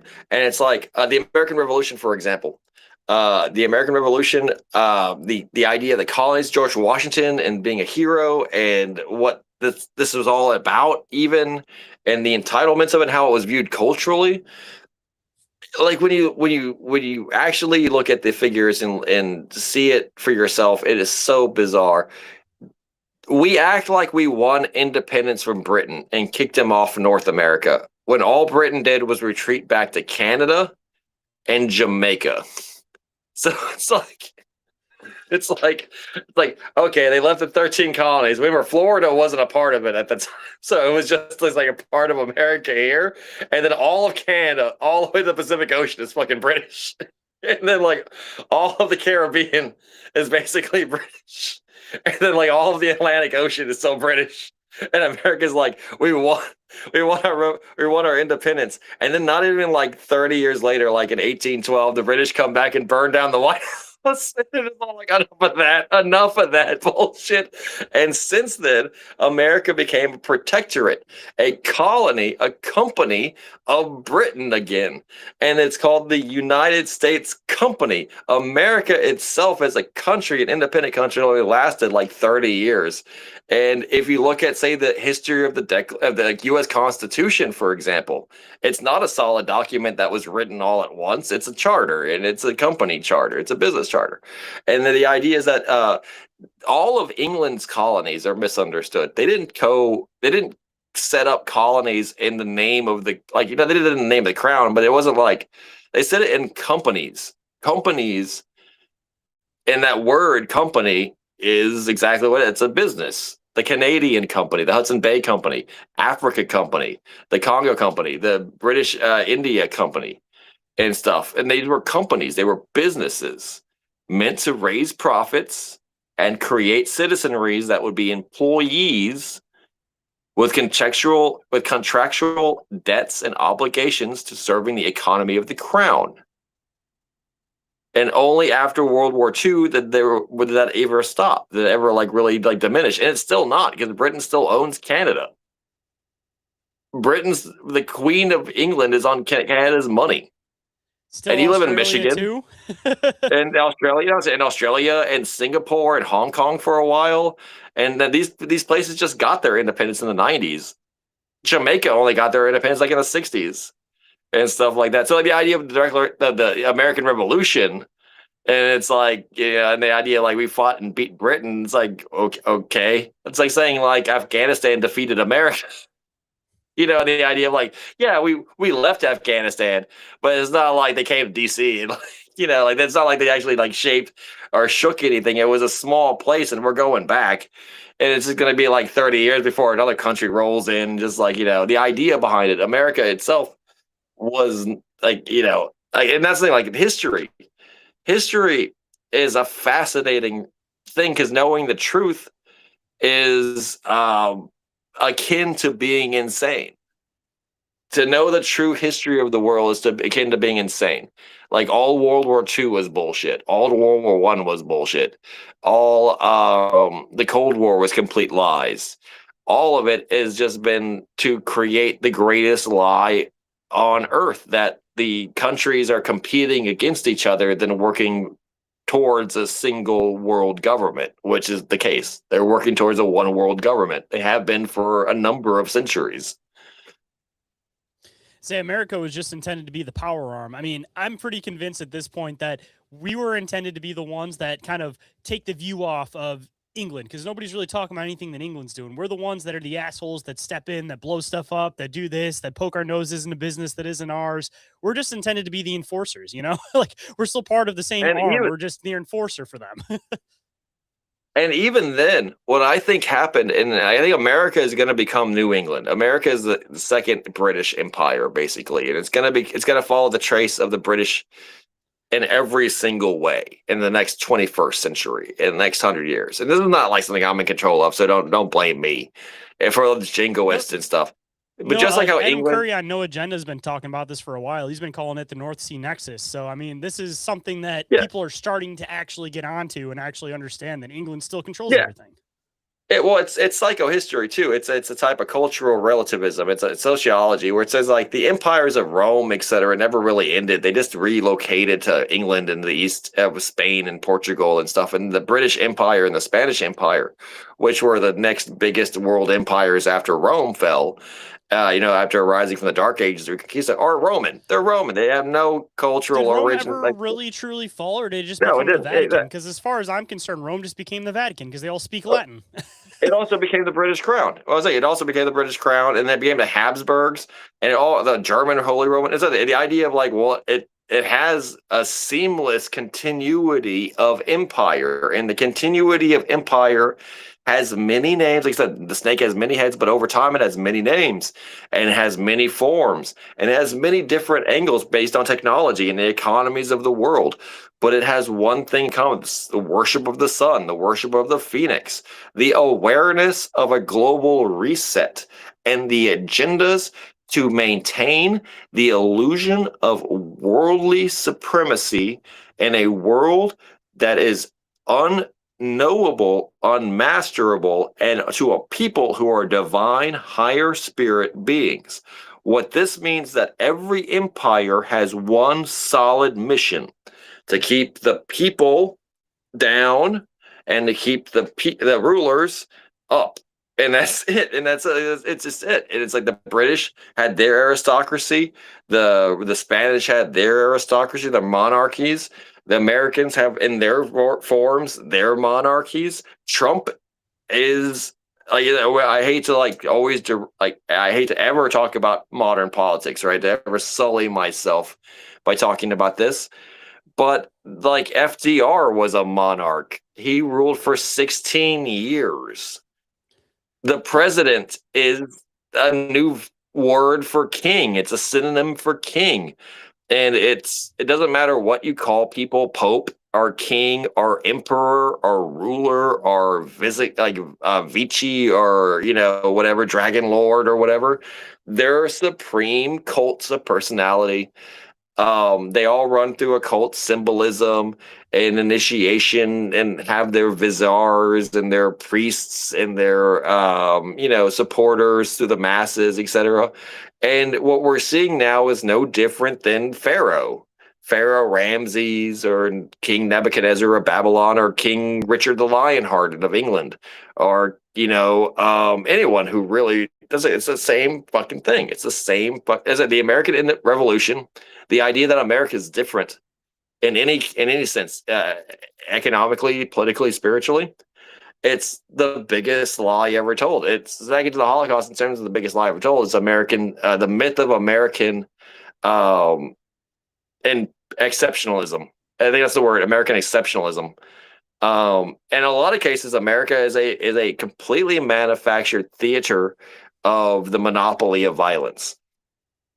And all the patriots and all the war hawks and all the people who talk on social media, et cetera, about how America, et cetera, they don't get that it's all fake. 100%. All the wars are fake. 100% all the wars are fake. Vietnam was fake. Iraq was fake. The global war on terror was fake. They're all proxy operations. The military is operating in these areas. They're typically doing things like destroying history, destroying historical oddities, UPARTs, which are called objects. I don't know what UPARTs are, like objects and artifacts out of time or whatever the fuck. Like they're not they're hard to explain away. Supposed to exist, like the Baghdad battery, that one wrench that was found in the cave, all the really like weird, unexplainable stuff. That nuclear reactor that was found inside that cave that they supposedly just like knocked down any passage to get into that cave because they couldn't explain why it was a self-containing nuclear reactor. Like Exactly. Like you look at the fire bombings of the 20th century. Why was the 20th century both the invention, like the start of mass bombings of cities in old world nations like Germany, Europe, Japan, China, etc., and it was this mass razing of infrastructure and civilian collateral damage. And they tried to justify it with strategy and technology of the times. We don't do that now. And you know how reprehensible it would be if America fucking firebombed a city into rubble? We did that shit all the time in World War II. We did it for 4 fucking years, just unrepentant, just firebomb the fuck out of Tokyo. And it's like, that's an archaeological gold mine. Like that Tokyo before it was burned had existed unchanged for 800 years. And we burned it to the fucking ground. That's not because it won the war or helped America at all. It's because we wanted to destroy that history. And then the lie of the war is that Japan was fighting us. Japan had Freemasons infiltrate its government under the emperor in the 1800s. It's what the movie Last Samurai fucking shows, is that they were already speaking English and trading with Westerners. They were Freemasons who did that. And they were already conspiring to kill their own god emperor. What they needed to do was start a world war that would enforce this like outside aggression to destroy the machine of Japan. And these people who wanted to do it were the leaders of the Japanese military. They allowed America to fuck them up that bad. This is 100% verifiable. This is why Emperor Hirohito wore a Mickey Mouse watch. Because they didn't care about the Japanese people. Like I said, that keeps the people in power on top and the people below. They were getting too strong. They had too strong of an identity. They had too strong of a culture. They had too strong of minds and hearts. The only excuse was to kill them all. And the only way to do that was with the atomic weapons. And you can say atomic weapons aren't real, and I don't believe that they're real. I believe it was firebombing and a lot of propaganda, etc. Another big lie, the atomic bomb. The whole dirty bomb concept, that the atomic bomb was never actually created and it was actually just like an overpowered napalm bomb.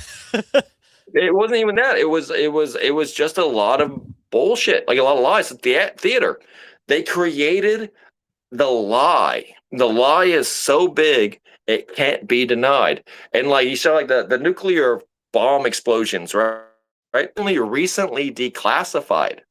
And there's a lot of work, say, like by Eric Dubé, for example, who goes through like the history of it. They were only recently declassified. All the 1940s and 50s atomic explosions, etc. The ones they showed before those days were the idealized, perfect fucking mushroom cloud. So they would test hundreds, if not thousands, of these devices, these big bombs, and only capture the ones that looked perfect. And they only show those mushroom clouds in terms of like, this is what it's ideally supposed to look like. I'm not denying that we have hydrogen bombs. I'm not denying we have neutron bombs. I'm not denying we have weapons of mass destruction that are unparalleled in terms of fission and fusion, salt, cobalt, etc. The atomic bomb in 1944, 1945 was absolute bullshit. Like the moon landing. I'm not denying that we have spaceships and space planes that can fly us straight from fucking here to Mars in like less than a couple of hours. What I am denying, though, is that the Apollo moon landing ever fucking happened. You know, it's like that piece of shit with tinfoil wrapped around it didn't fucking leave the studio lot in Hollywood it was parked in. The moon buggy is $1 billion fiasco. If you look at moon buggies, the research, I'm saying like the stuff, these rabbit holes you go down to. This is what I'm talking about America. It's that everything that's like an open secret, if you just look at it, it's not even top secret, you just research it. We spent billions of dollars to try to build moon buggies, and they're just fucking dune buggies with open carriages and shit like that. That's going into the concept of it. The A-bomb thing that you were just talking about. One thing that I've been kind of thinking about relatively recently with this, and I don't know about how this breaks down on atomic level. So if somebody knows how to break this down a little bit better and can explain it, absolutely be my guest. But we have the atomic bomb, which is essentially supposed to be splitting an atom, and it creates this giant explosion. But then we have stuff like the hydrogen particle collider, where we're bashing particles together and essentially, I'm sure, splitting atoms in the process of that, but we're not creating those same types of explosions. Like, I feel like those would be somewhat comparable, correct? Or am I just looking at this from the wrong point scientifically? Exactly. Or the fact that there have never been able to contain those explosions. The fact that there have never been atomic bombing since World War II. That's clear case against them. And it's like, well, because it's been controlled. Has it? There were two superpowers that were aiming at nuclear weapons. Not one of them used them in the proxy war. We didn't use a nuclear weapon in Vietnam. We did not use it in the global war on terror. And like I said, I am not saying that they don't exist now in a tactical way. But what we do is we present technological advances, for example, like landing on the moon, like the atomic bomb, like World War II's, just simple mobilization of America. The mobilization alone, biggest lie ever told. That all of a sudden, overnight after Pearl Harbor, America's economy woke up a sleeping giant, and 20% of America who was unemployed went straight into the weapons manufacturing industries, and like women are walking around with their lunch boxes. We can do it, you know, Rosie the Riveter, and we're just making all this fucking weapons and building boats, just building ships and fucking full battleships in like matters of weeks and stuff like that to replenish our losses. And then we still have to ration food We still have to we couldn't buy gasoline, like in the civilians couldn't buy gasoline for their cars. They had to ration food.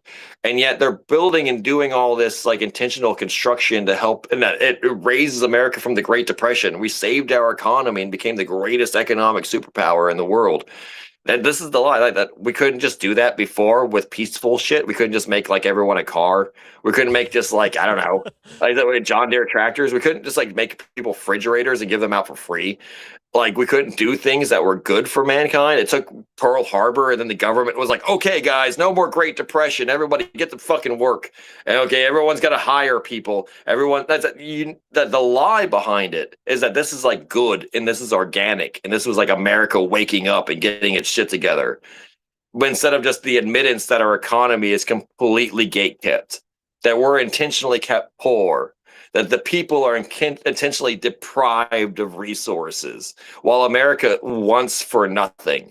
And if America wanted to, could literally flip a switch and become this economic juggernaut that just like destabilizes the world through production and military might, but we'll never do it again. Same thing with the Apollo moon landing. That if we wanted to, America can get together and build a fucking rocket ship that's the biggest ever made. But we can't make it back to the moon. But yeah, we will never go. We'll never go back again. We'll never do it again. There's no ever, and don't even ask us to even like do the old one, like get the old one out of mothballs and like fucking launch it back up there. We're focused on Mars now. Why would we even try to touch the moon? We're done with that. We're going straight to Mars. Why do the easy one just to prove the fact that we were there? You know, we're not even going to try to. Yeah. We're not even going to fall into that. We don't need to prove nothing to nobody. We're going straight to Mars. Yeah, and then there's a lot of shit too. Like America got into a lot of military engagements that they don't talk about. Because they were disasters, and they ruined the myth of American invincibility or power. Like, for example, do you know that America sent hundreds of thousands of men to Russia to fight against the communists in 1917 and 1919? And they fought for the White Russians, the Tsarists, through Mongolia alongside the Japanese. They were allies with the Imperial Japanese who were fighting for the Tsarist Russians against the Bolshevik Revolution, and they got their asses fucking annihilated. They were destroyed to a man or taken prisoner and never returned to America. We don't talk about that. I have never read that in a history book. I had to learn that through fucking my own research. There's shit like Americans got into military campaigns that just fucking never came back from. That just like were absolutely disastrous. And the idea of like Vietnam itself, they don't tell you the truth in movies. They don't tell you the truth in propaganda or in the news. It like they always show you Vietnamese people holding AK-47s because they were funded by the Russians or Chinese, right? They don't tell you the truth is that the Vietnamese were holding American weapons because they were stealing them from the South Vietnamese, and that most North Vietnamese people held M16s. Or, you know, when they were fighting Americans. They don't tell you that the actual numbers for Vietnamese casualties were much lower and the actual numbers for American casualties were much higher. They would blame things like suicide or internal killing of officers called fragging for the deaths of officers, etc., when they were North Vietnamese assassinations and stuff. And so like the numbers go way higher. To almost 100,000 casualties, you know, that people like, you know, Americans died during war. It's ridiculous because of propaganda. Same thing with Iraq or the GWAT thing. It's like they don't tell you this because they want to control the image and create the mythology of the American experience. And there is a inner and universal truth that I think when people see it, it's unmistakable, it's poignant, it shocks them to the reality that America is not God. America is not God, but America pretends it's God. America is a fake God. America is a false God. And all the definitions of idolatry and definitions of false gods. It is just like when you were younger, and I'm assuming you're like a Christian or you have some kind of experience with Christian education. and you read about thou shalt not have any gods than before me, and then you read about the emperors that claim themselves to be God, like Nebuchadnezzar, who said, I am God, worship my statue, and you're like, no, that guy's a bad guy. No, like, you're not real God, you're not real Jesus, you're like the devil in disguise, like you're a bad person because you're saying that you're holy and you have power over the human soul and destiny, etc. And you don't. You're just one of us. You're just a thing, like a concept, like anything, a thing of the world. You're not special. You're just like a thing, like we all are. We're equal in our thingness. That's America. That's the American experience, American history, and I think the generation that we're living in now, 21st century, is going to accept this and is going to erase all of the old education. Like, I know I'm doing it internally. I'm erasing all of my education. And I went to college. I was very much into like learning what we had to learn, learning the history of the world the way it was taught, learning everything the way it was, fed to me. But I think right now, I'm at the point where I'm using that information to question everything, to like That's challenge what I've everything, been saying to for a erase while. everything. It's like use it as the base to be able to know what what part differentiates from the narrative. You know what I mean? Yeah. Like that's my whole thing that I've always told even like my daughter and everything about education in general, even beyond like conspiracies and everything.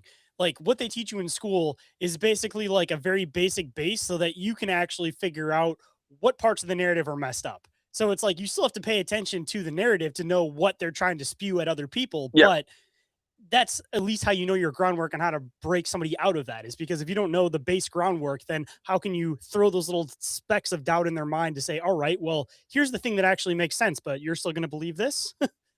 Well, like you look at things like now, like QAnon and stuff like that, or you look at things now like, the situation with the world, like Charlie Kirk. Like didn't really want to talk about it, but like, look at this thing that happened, right?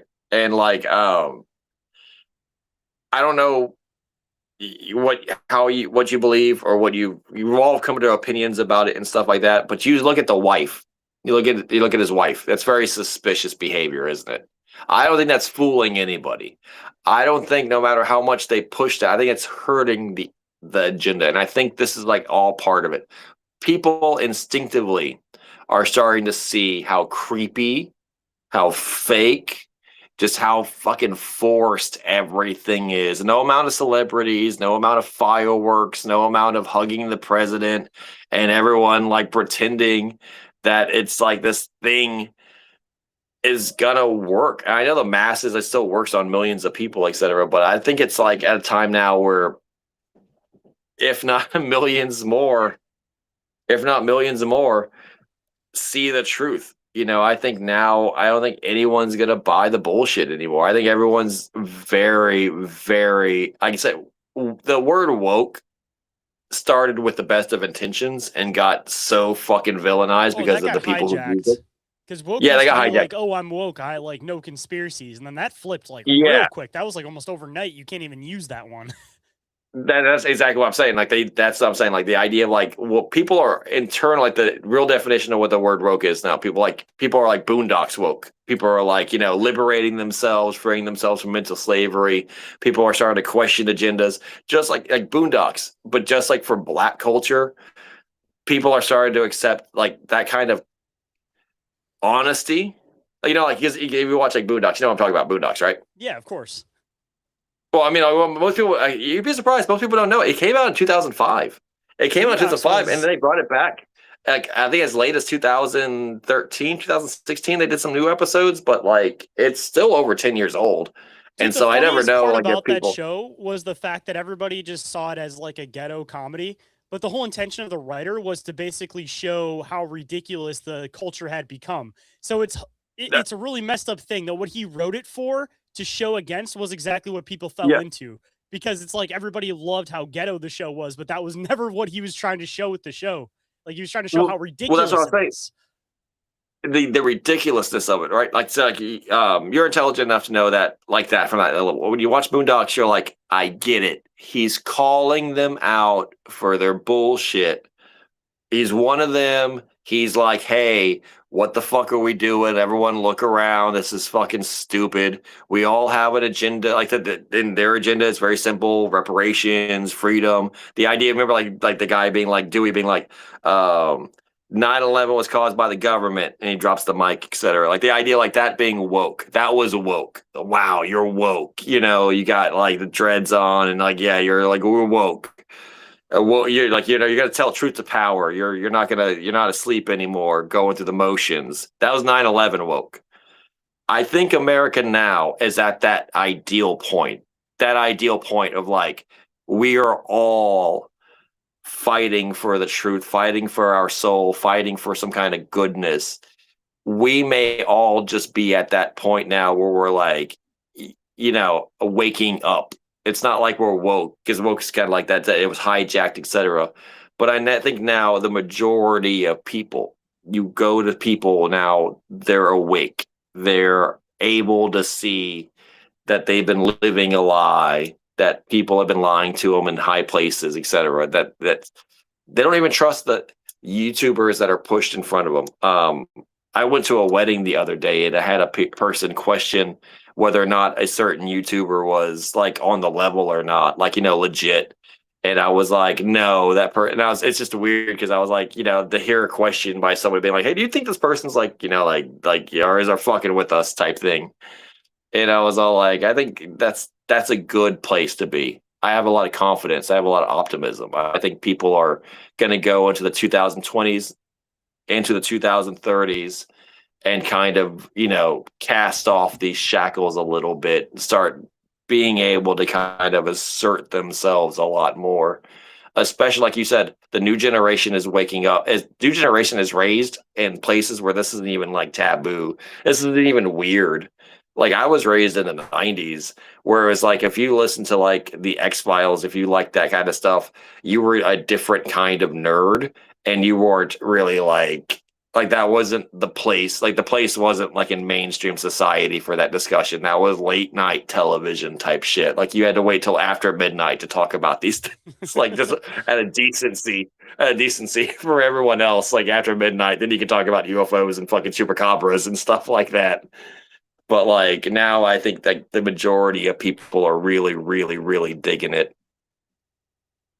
Like everyday people, like not even people like you would think, like moms. Like I was at Dude, the I had my Alamo the other stepmom come up to day. me like a couple months ago and go, the news lies, right? I'm like, yep. Exactly, yeah.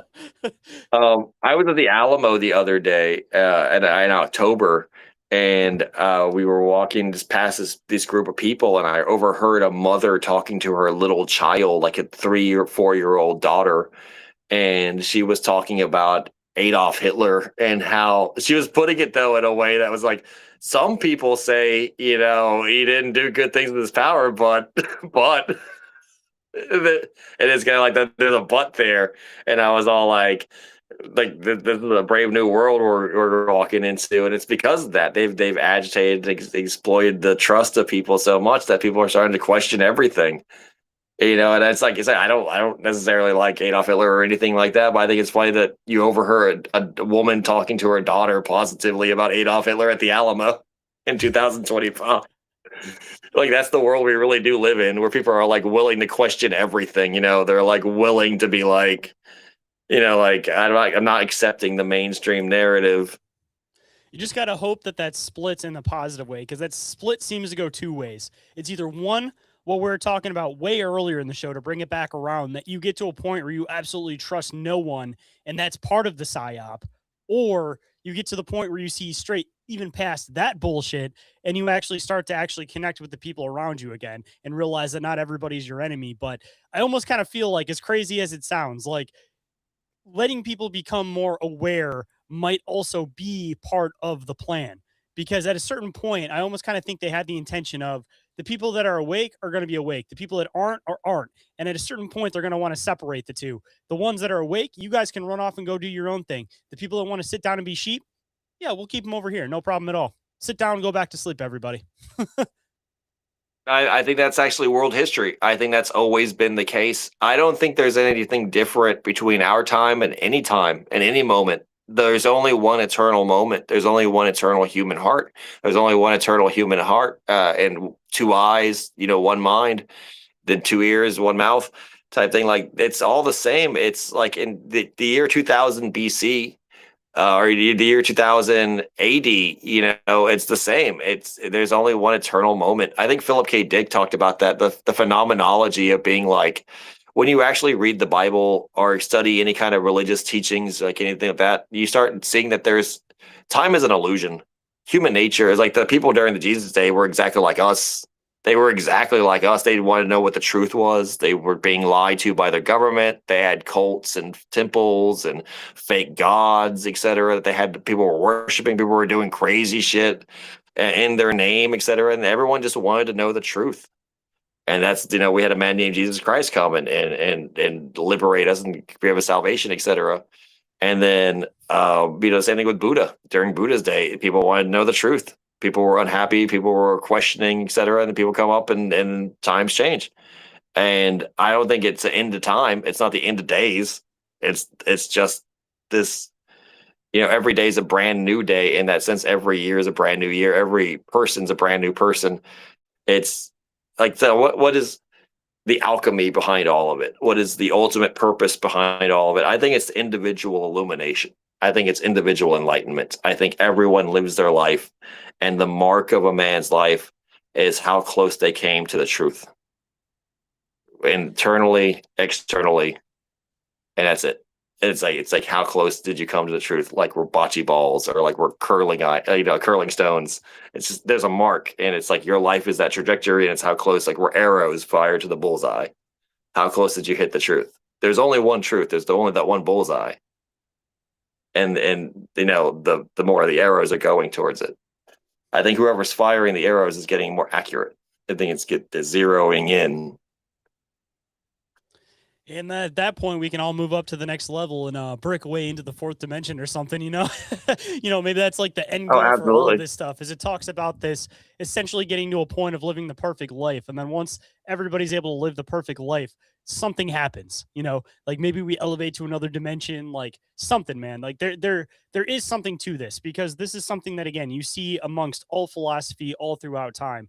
Like, it's just something that it's hard to put a thumb on, because I feel like it's one of those concepts that just might be, we infer that there's something there, but it's hard for humans to fathom what exactly it is, because it might be something beyond human comprehension. But beyond that, we do still have this gut feeling that we know that there's this thing that we're supposed to be going after. Well, like with 4D, you had talked about your interest in 4D beings, and when looking back at my experiences with 4D beings, Breakaway Civilization, SSP, Memories, the Solar Warden, living with Venusians. Venusians biologically are 4D beings. This is a difficult concept for people who have never experienced time travelers to understand. In fact, time travel is very poorly understood and poorly represented in, like, media, etc. Humans have a very doomer idea of time travel, because we're time travel is alien to us. It's foreign to us. We're not 4D beings. 4D beings who can travel and exist in multiple levels of time are in the dimension I know about 4D beings. Like, they don't view people as current day. Like, when you meet a person, I'm meeting you, this is you January 5th. 2026. If I meet you again in another year, that's going to be you in 2027. They don't see that. Whenever they look at you, they see all of you from your birth to your death. And they know that they're only interacting with this one particular moment of you, this version of you, but that they can choose to interact or go, whereas we can only kind of meet in this intersection of the now. They can choose to go into the past, they can choose to go into the future. And it's the idea that they don't have the will to, which prevents them from doing it, or that they just don't see that, like, that's going to change anything, a fatalism. And it's like a Doctor Who, it's like a Dr. Manhattan type reality towards them. Is that what you were trying to talk about when you talked about 4D, your interest in 4D beings, or the 4D? Because That is true to a lot of these ultra-terrestrials, like extraterrestrials that we know as like Venusians, Pleiadians, Nordics, tall whites. They're 4D by nature. Their spaceships are more like time machines in that sense. They are one dimension, like I said, multiple dimensions above us. They go to all the way to 11D. They go to all the way to these different abilities in 11D. And I can send you a link that was like an OG YouTube video where it explained the 11 dimensions. Yeah, I would And actually they love to see all have that. to do it. They 'Cause all this have to is do with like time. this is basically the type of stuff that I've been diving into a lot lately because it Yeah. seems like a lot of my research is kind of coming back to this concept. Like even diving into the Bible, man. I've mentioned this on a few shows, but even breaking down like the Holy Trinity, it just sounds like you're trying to describe a 4 or 5 dimensional being in the best way that you can from a 3 dimensional perspective. And it seems like just almost everything, man. It kind of gets into this concept, like the paranormal, Yeah. this whole idea of like the reptilians, like taking our luge, our energy, like almost any conspiracy goes back into this like 4D concept for me and interacting with beings from a higher dimension. Like even religion, dude, you start breaking all that down, all that stuff. I mean, simply the Bible just off of two things, the Holy Trinity and you know how Daniel describes the or was it Daniel? How the angels described, you know, with all the different Ezekiel. yeah, Ezekiel, yeah, Yeah. with all the different like rotating eyes and wings and everything like that. It just sounds Yeah. like multi-dimensional beings and we're trying to perceive them and understand them from a 3 dimensional perspective. Yeah, funnily enough, Cthulhu is also a product of this kind of discussion, which in Lovecraft's own description of Cthulhu, it's not an Almost octopus. It's any of his monsters, they're like almost in you almost 40. can't create them on paper. That's why there's no good HP Lovecraft movies. Like his creatures exist in description Yeah, you get it. barely, but again, they're like You they're get it. higher They're dimensional beings. bubbling amorphous things that are constantly swirling and shifting and defying any static representation, whereas mankind is statically represented. We can make a statue of a man, and you know it's that man because men are like statues. They're 3D represented in this kind of form and time. You cannot physically represent accurately a 4D creature unless it presents itself to you in an image of your understanding. And just like how the angels are described as having 4 faces, and the 4 faces are one of a man, one of an eagle, one of an ox, and one of a lion or whatever. And the faces are like shifting. Like I said, like the wheels It's are like within the DMT wheels. entities, And DMT yeah, entities, or exactly. Hindu entities. Like obviously they're not Yes, all the same thing, but clearly they're coming from the same place because the way that they present themselves in it is our a reality is described the same way. yeah. And here's one thing even weirder than that. So mankind, while we exist in the 3 dimensions that we are aware of and philosophically consent to, only can see the universe in 2 dimensions. We are a 3D being with very limited eyesight. Both of us wear spectacles, so we both know what we're talking about. It's a humbling thing to know that we're basically blind and we're moles, right? There's We're nothing not more meant to see. embarrassing than when you set your glasses down somewhere and you literally need to have somebody help you find to be able to see. Like that is like one of the worst feelings in the world, dude. I want like yeah, don't even get me started. I as a glasses wearer can commiserate because on my first like real kiss with my college girlfriend and back in 2005 my glass lens popped out of my glasses and I had to Velma fucking from Scooby-Doo hands on knees on fucking grass to find the lens. Now I'm saying like there's no humbling more than being like yeah I got a kiss from my girlfriend for the first time and I'm like 18 years old and then help me find my lens guys. So if we all shoulder to shoulder, we can find it easier. Like, no, trust me, the glasses, we only see in 2D, though. Our physical nature of our eyes sees everything upside down and on 2 dimensions and then reflects it and refracts it back into our minds. And our minds orient everything and make sense of it. While I've been talking to you on my phone, on the video camera, for example, all of my peripheral vision is zoomed and tunneled into it, right? To create the illusion that you, in all your minutiae and details of your background and yourself, have this space and time relationship, right, with this image, and I can see myself, and I can see the computer, and then my can, and then eventually the world becomes like, created through my field of vision. That's how primitive we are when we see things. Like I said, we're not seeing like this glass in 3D. I'm seeing it in a 2D frontal image upside down that's transmitted through two eyeballs. If I lost one, the image would be radically different in perspective. Then it's put in my brain in a non-physical element, electrical data from light rays that are hitting this, refracting into my eye through the cones and rods of my pupils. And I'm making sense of this mathematically like a fucking Xbox to project into the also the existential reality of even sight itself. Who am I showing this to? My soul? Is my soul in a room with a movie theater in front of it and it's portraying this? But I articulate the colors and the physical, perspective of distance, etc., to create the world that I have accepted as being able to see, like the real world. I mean, these are concepts people don't even fucking fathom. The idea of optical illusions, the idea of perspective, the idea, like I said, it's a multidimensional being. Like, man Just did the not fact that you can evolve for do that. one of those things where you take like it almost kind of looks like a box, but you put it in like a corner, but then it ends up creating this illusion that it looks like it's three-dimensional when it's actually inverted inward. I mean, just Invert, off yeah. of simple optical illusions like that, it shows that we have a 2D perspective through our eyes. Because if Oh, we had a 3D perspective, then that wouldn't appear to look like it's 3D. well, like that's what I'm saying. Like the idea of our dimensional awareness, it's very low. It's very, very low. So we're not even like mantis shrimp. Oh, my phone died.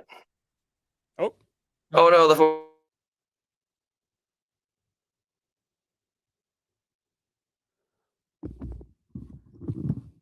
guess we will pause it for a second and hopefully he will pop back up. Gotta love technology. Good old phones dying.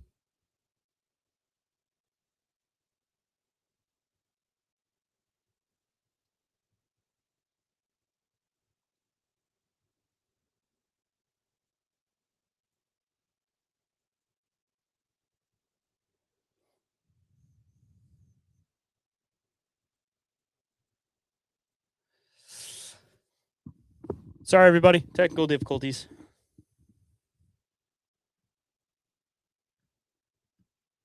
Give Tex a couple minutes and he should be back. Usually just has to grab a phone charger.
Okay. Yeah, I think There I'm it back. goes. Yeah, I think I'm back now. Okay, yeah. Got it on the charger. Got it prepped up against the laptop area. So yeah, we're all good to go. Uh, Died, battery just zeroed out all of a sudden. It went from like it was fully charged and it just died. It just went out. But 2 hours of talking though, I think that'll do it. yeah, that'll probably about wrap it up. I don't know if you remember Or where they we like, left off at or anything like that, but we at least gotta like finish at least wrapping up the show at least. oh no, yeah, no problem. I was at 2 years that it'll do the battery life though. I think I'm hoping it's not just able to do 2 hours worth of the chat, but yeah. Whenever I talk, I always get electronic harassment, and whenever I talk to you, it always gets kind of janky around the end of the show. It's like people are like wrap it up. It's like yeah, they're trying to like wrap us up, kind of thing. We're like, all Um, right, you guys are done talking now. You guys are getting too far into the weird stuff. what I was It's gonna say always though is what? mind control stuff, and when I've been talking about 4D stuff, dude, I started having weird tech issues. I've noticed there's always like these flag things. Yeah, because I think 4D. I think it has a lot to do with the internet. I think it has a lot to do with tech. I think it has a lot to do with like the tech of the internet specifically. For because the internet feels kind of like a highly, it's a magic, and it used to be way more like obvious how magical the internet was. Like almost like, yeah, they said that everything spies on you and it like reads your algorithm. The internet can read your mind. The internet can look into the deepest corners of your soul that you kept away and like present that to you in a way that's diabolical, in a way that you would think the internet's alive and demonic. Like, no doubt, like the internet is alive. The internet, it used to be way more obvious before the dead internet thing became a reality. That internet that we're in right now lasts like 5 years. But like, do you remember the internet like the early 2000s? Yeah. Like, you would just look at it and it would just be like, yeah, come, like, like it would be like able to just to generate things. Like people had that button on web browsers, the I feel lucky thing, Yep. and just go to random websites, and it would be like this sense of like divination. It like neo like I think it was called cyber shamanism was a thing. The idea of mystical connection and spirituality in the internet and the experience of going online was very similar to like taking mushrooms or doing acid, and people did that. Terrence McKenna was very big into both the internet and acid and or mushrooms, etc., psychedelic experiences, shamanism. I think nowadays people have become way desensitized to it and way numb to it. But I think that definitely like there's a sense of intangibility and invisibility to 4D beings. Where 4D beings can operate backwards and forwards in time or have some kind of greater organic mobility in time. Just like just like how 2D beings can't understand the abilities of 3D beings, but 3D beings can understand 2D beings at almost a godlike level. 4D beings, even though they're one dimension above us in terms of this like ability of traversal or control in their environment, and time is just an element in environments, would have a godlike power over mankind, would have like an angelic level of power and supremacy over mankind. There would be nothing you could do in the presence of a 4D being that it would not be fully aware of before you do it and able to go back before you did it and cancel you out. You could not hurt it. You could not harm it. You could not surprise it. You could not educate it. You could not have a secret from it. It could go back to when you were born, you go to the day you died, and it would see that from just seeing you in that one moment, just like I'm seeing you right now, just like you're seeing me right now, and how we know what clothes we're wearing. It would know exactly what and how and who and where and when you were. That's a 4D being's just casual awareness. Just like if you meet a person with sight, they can see your face and they know what you look like. And that's a huge part of human nature. That's a huge part of society, is knowing faces, knowing what you look like and character and all the way you decide to look, present yourself. It's all language. It's all body language. They can go to you as a man, and it would be like talking to an angel, and on all, Judeo-Christian sense of the words, or Christian sense of the word, or Islamic sense of the word. A being of near perfection, like the archangels or anything like that. The idea of their determination inside this universe, their position to God, or it would be interpreted as that they could not deviate from their assigned stations, their perfections, their purposes, because mankind can, and mankind is not bound by awarenesses that are so solid.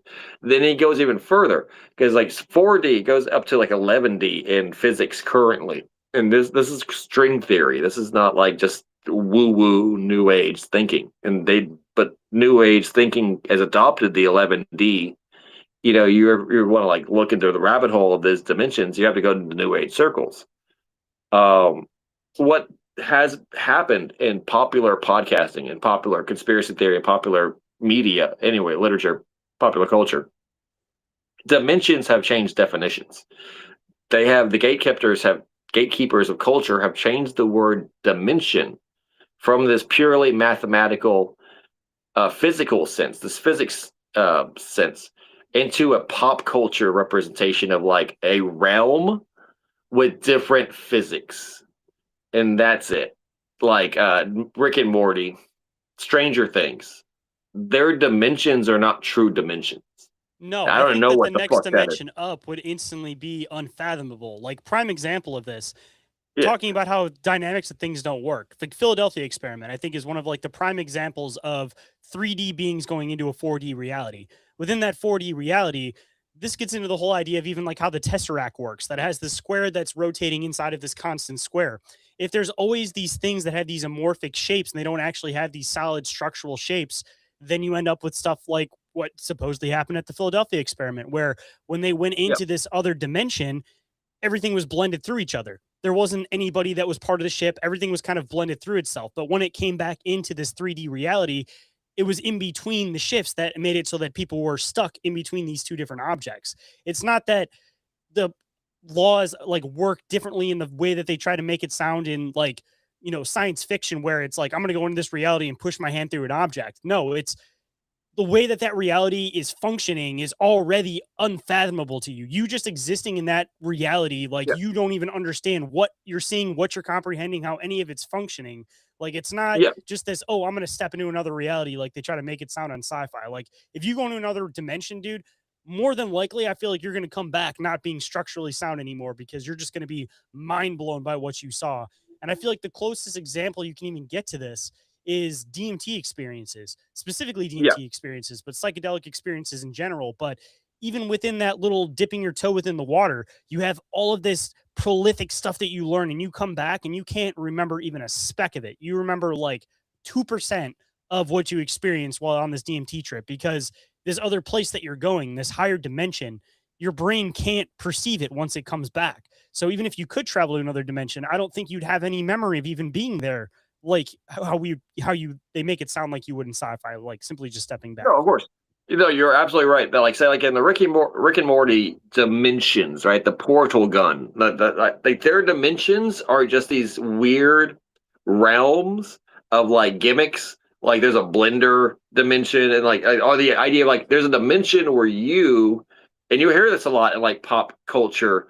There's a dimension where you are doing the things that you want to do. There's a dimension where you're living your fullest potential, and there's a dimension where you're dead, and there's a dimension where you married some other woman than the woman that you married, or there's a dimension where you've done certain XYZ, like the coin flip theory. Every coin flipped heads or tails is a dimension where it landed the other way. That's not dimensions. That's not true dimensional reality. What you said is right. Dimensions are completely, it's not another level in the video game. It's not another level where you're like, oh, now mushrooms rule America and the world, and that people are, live upside down in caves. It's not that. It's fucking every physical reality that governs your perspective is now elevated and accentuated. That I'll send you the link and a quick just like breakdown of that 11D video. Each dimension gets a greater control and aspect of time. Put simply, each 11 dimension, and each dimension as it ascends in order, is like, say, fourth dimension, you have now the awareness of time. You can't affect time. You can't change time. You can't control time, but you can see it. You can see it organically, just like 3D objects. You can see the space dimension. You can see their trajectories in time. They're like, you can see an arrow being launched and it hitting the ground, hitting the target. You can see a man being born the day he dies, all together. 5D is being able to control that, is being able to alter that by putting yourself in literally situations where you weren't. 6D is to be able to exist parallel to, like, one's actions and one's inactions, where you can exist with awareness of both universes. Then it goes 6D, 7D, 8D, 11, and all the way 9D, 10D, 11D, in which you're controlling entire causalities of universes being created. You can create one universe one way and you're aware of the other universe created in the simultaneous but complementary fashion. And you start seeing things like the universe itself represented as merging independent realities of physics, and in the intersection between them, the Vesica Pisces of these two circles. So imagine two circles of counter forces. There's a thesis and an antithesis, literally one and then the other polar opposite negative universe, and they are merging, and you exist in the intersection between them, able to kind of manipulate the flow between the two, etc. That is like the realm of the gods. That is spiritual, the realm of gods in terms At of that point, authority and power. Is that if you're you're like literally. if you're considering like 11th dimensional beings and their concept and how they would interact with reality, wouldn't that simply mean that like at that point free will is a non-existent thing? Like, Of course. Of course, that's like, and it's not to be insulting or anything, but that's like a junior level concept. The idea of free will or freedom, anything that can't be predicted, chaos.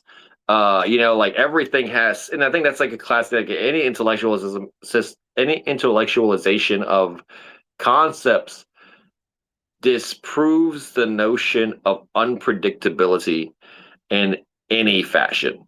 Everything can be predicted as long as the metrics are presented, both before time and the precedent afterwards. Everything is a matter of organization.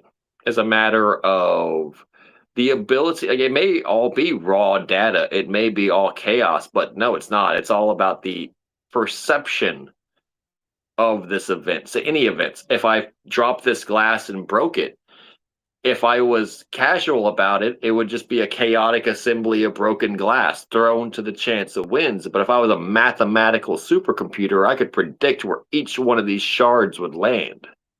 And I so it would do looks so like with like the weight of the glass, and I would be, like I said, that supercomputer has the mind of a god, whereas the man has a mind of a monkey. The man just goes, "Oh, that was chaotic and violent, and I can't actually break it down through the sheer impression of the phenomenon of the sound and the fury of the universe."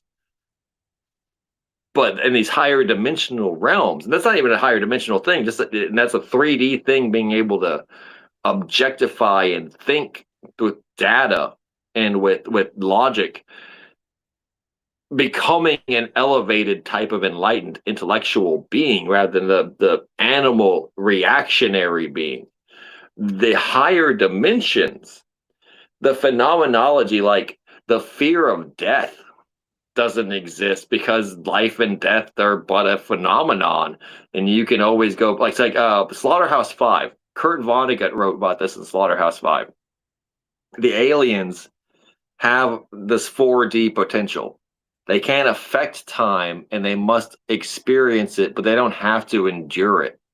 They know exactly how and when they're all going to die individually, but they choose just not to be in that moment. I mean, they have to eventually, they have to always suffer that moment, but they can choose to always be in their happiest moments. They have control over this element of time that way. Men will never be able to understand that. So the idea like human nature is not built on this idea of alien nature. They can't, and then the idea is even like, why aren't they existentially tortured by the fact that they can always just go to the day they die, or they can always go to the day they're born. They can always go to any day in between. They don't Well, have to.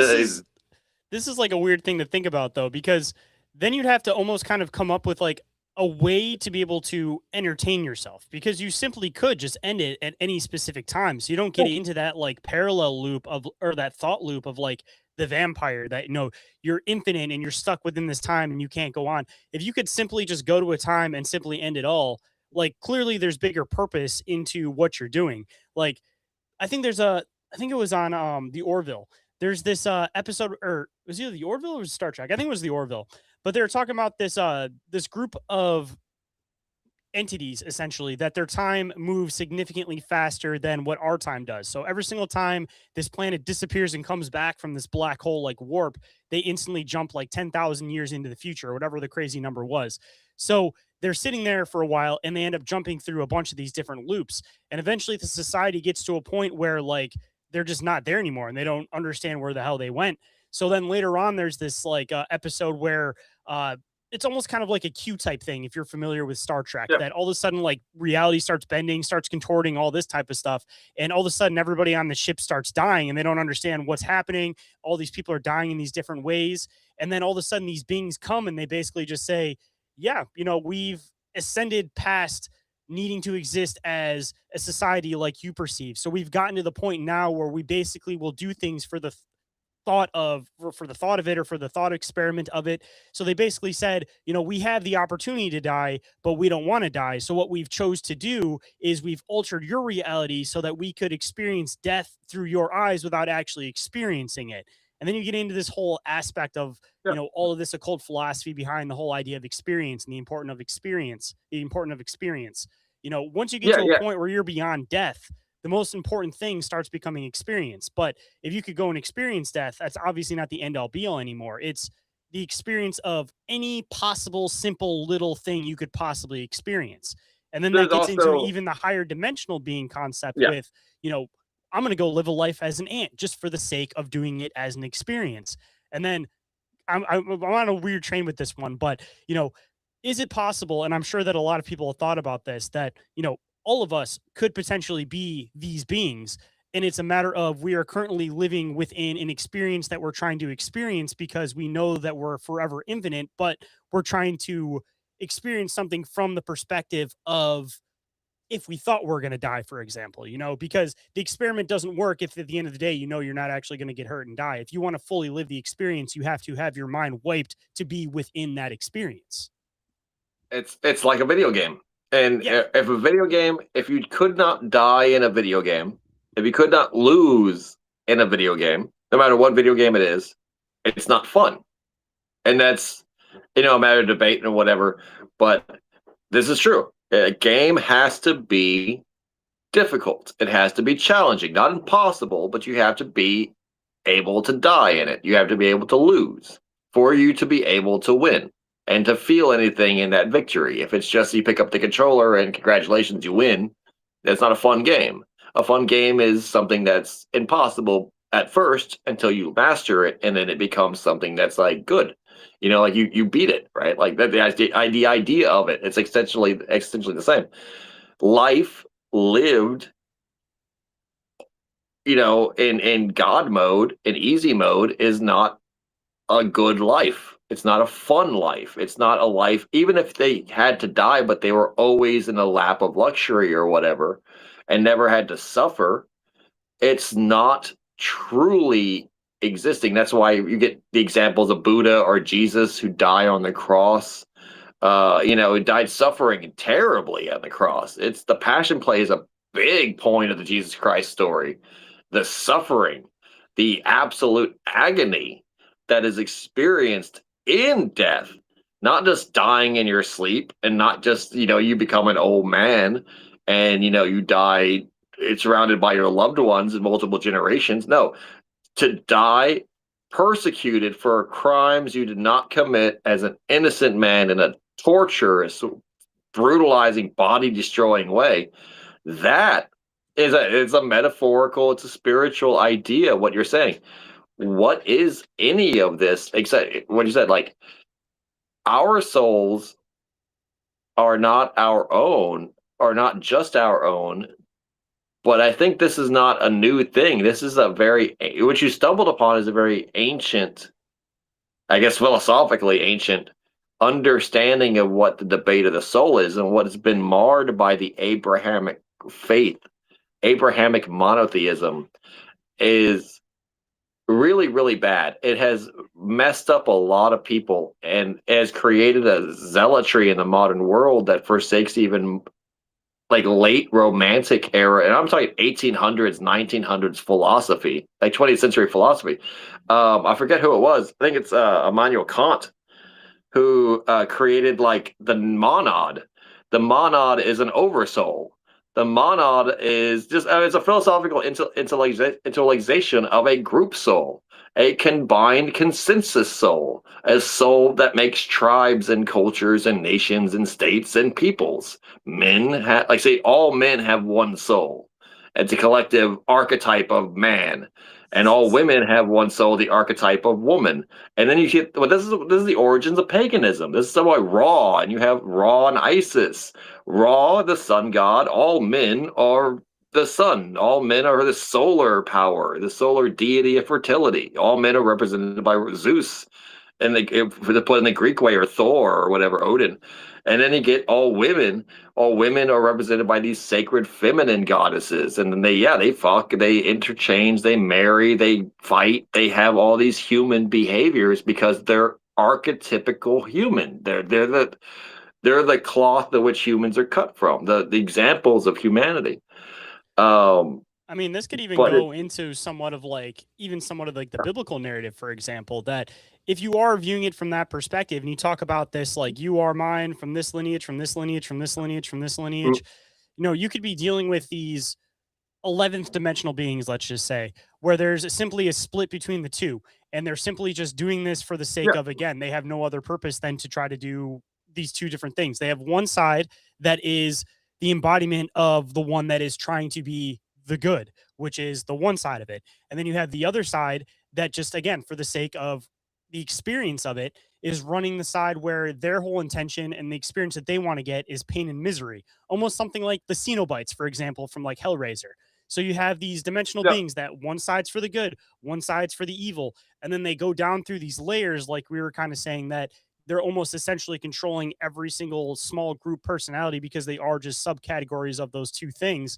And then you're essentially dealing with two beings that, again, this goes into almost the narrative of almost every single religion. Like, it can all go back to this multi-dimensional perspective of reality. Yeah. Now, to say that, though, is not to make it like, so when we say multidimensional, it's not to decree its power. It's not to diminish its power. It's not to be like, but it's to like, okay, so I am fascinated culturally with, as mankind evolves, mankind advances, then the words we use for things become better. They become more accurate. They become more understanding. And we've like, I don't really believe a lot in history. I think there was a great disaster in the 1800s, like a comet strike or multiple comet strikes on the Earth and even until 1902, Great Reset happened. And literally as recent as 1902, all of human history was rewritten, right? And redefined by the vanities of men who had reclaimed the world in power. So this is basically the Fallout vaults open, people come out, meet the new boss, same as the old boss, right? And these people created the world's history according to their own power. They were Freemasons, the Freemasonic peoples, and all their tribes and stuff. They were aware of the past, but they didn't want to keep the past originally the way it was. The past, I believe, was very honest about this stuff, but the modern interpretations have been lost to have lost that truth to it. This is why you get things like the occult. The occult, which has been vilified, has a lot of truth to it, like Kabbalah. And as someone who is, a raving anti-Semite, according to some, but I'm anti-Zionist, I'm anti-politicized Judaism, I'm anti-war crimes, I'm anti-genocide. No matter who portrays them, I'm anti-supremacist and I'm anti-racist, and that's like a big problem with the Jews too, because they're very racist and they're very supremacist about their own ideas. But Kabbalah, do you know that we're talking about 11D, 11 dimensions? Kabbalah has 11 points of the tree of life, which is the Sephiroth. And the name of angels of the highest holy order is the seraphim, the serpent, which is represented through the seraphim and the actual a representation of the networking of these dots, these nodes, these nexus points of dimensional aware, embodiment, incarnation, fits on a human being as a map of chakras. And things like the Kundalini rising serpent of yoga is the serpent that is represented as connecting all the 11th. And once all the 11 are connected, it becomes the seraphim, the serpents of God, the dragons of God, the angels of the most highly holy order, the ones that literally sit around the throne. This is exactly what we're talking about. I cannot point out any more obviously that this is all 11, and the idea of even 11 in the occult circles is 1 and 1, the two most prime numbers, and like the origins point. 11 literally means magic in magic symbolism, and to use 11 in any case it means magic. It's to invoke magic.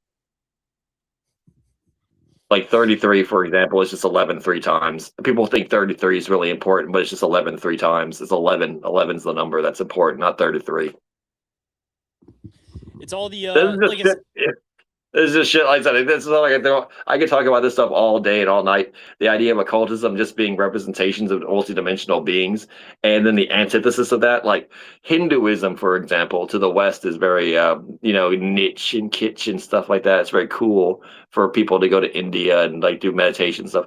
India in Hinduism, they have the higher 7 heavens and the lower 7 hells, the Lorca, and you go into these heavens, and they extend all the way up, and you have to be reincarnated to each one of these after living various lifestyles, etc., like asceticism, purity.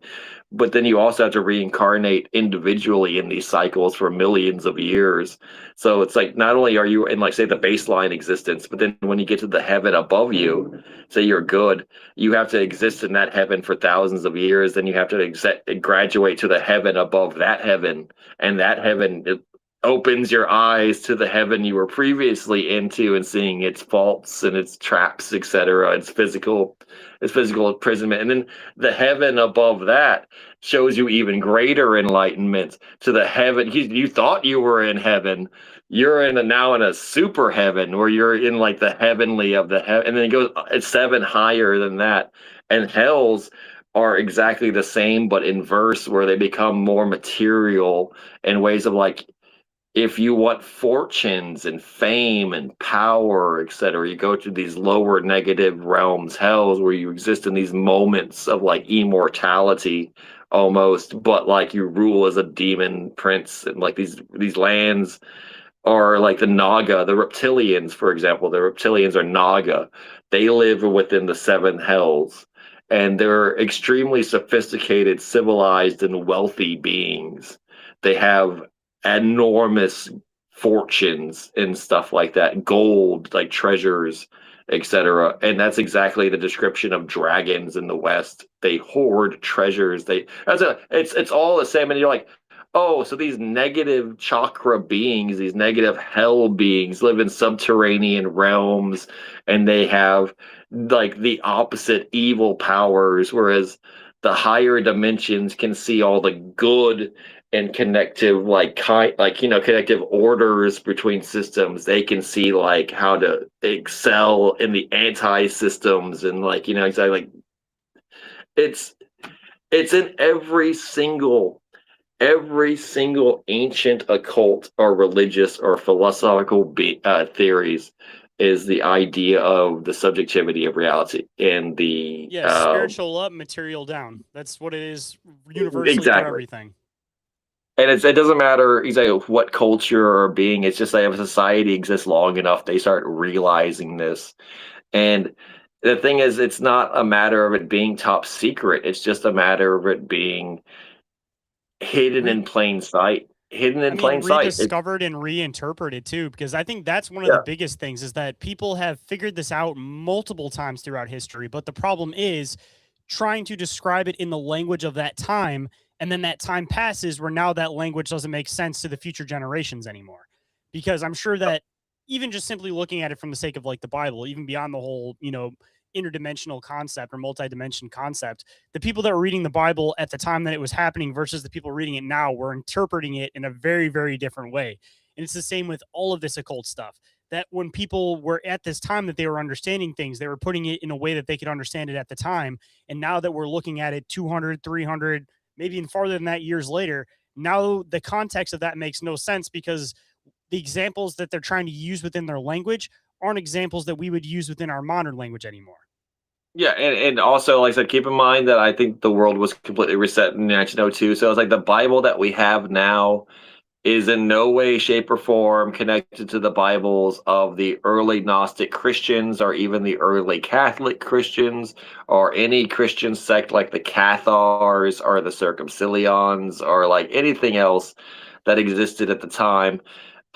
We have, and this is like, even if you don't believe in a Great Reset, unequivocally true that has always been reinterpreted every century, if not every other decade, to fit the political and cultural zeitgeist of the time it was written, including the rise of England, the rise of the English gospel, the English evangelios, and the English translation of the Old Testament, the Pentateuch, the Torah, the five books of Moses, and then, of course, the cultural Judaization of Christianity throughout the 20th century in the West, prioritizing the Old Testament and Jewish mythology from its Canaanite and Phoenician roots into a Christianized Protestant mindset and culture that is not Jewish to an extreme.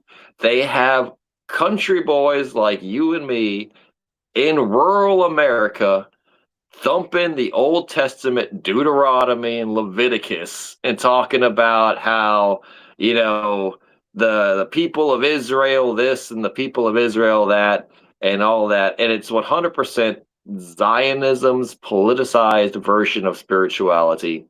It's not the fact that I'm like, oh, I don't believe in the Abrahamic God or despise all children of Abraham, etc.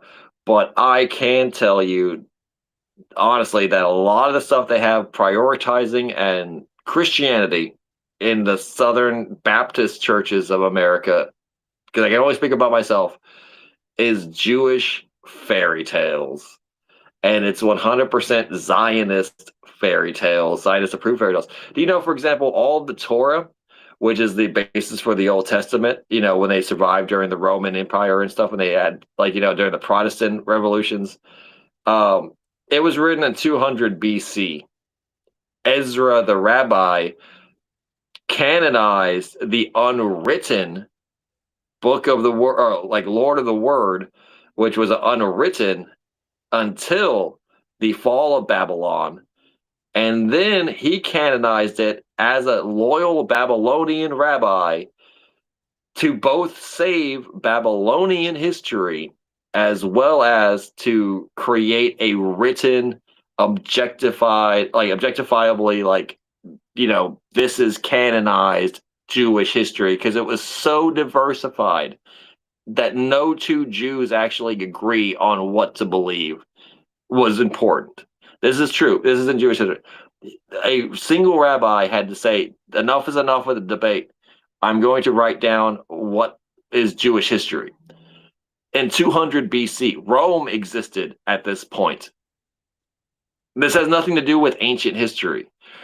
The stories of Moses, the stories of Daniel, the stories of King Solomon, all of that. We're talking, like, people talk about shit about Jesus Christ, about when the Gospels were written 80 years after Jesus Christ's life, 50 to 80 years afterwards, right? Like, he got crucified and they wrote it afterwards.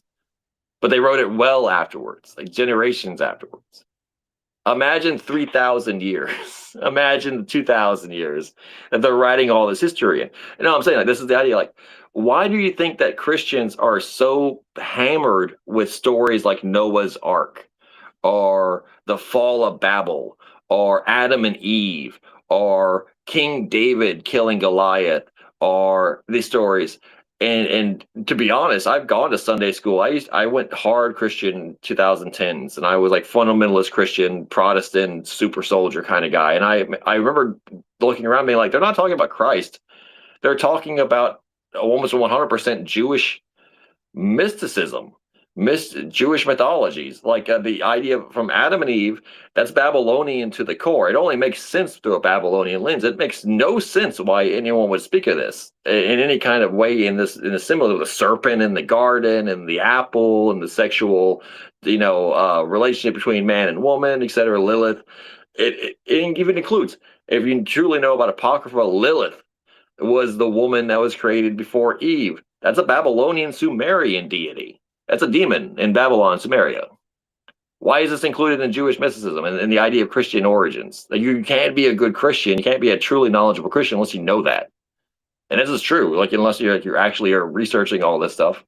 Look at Moses, the stories of Moses, the Pentateuch of Moses, the 5 books of Moses, the Exodus, the Genesis, Exodus, Deuteronomy, all of it. That's critical into understanding the fabric of Christian, mindsets, of Jewish mindsets, of monotheistic mindsets, Abrahamic mindsets, Islamic mindsets as well.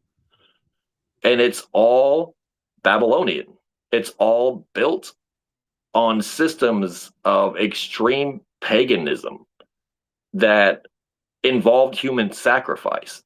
And they'll talk about it. Abraham with binding of Isaac.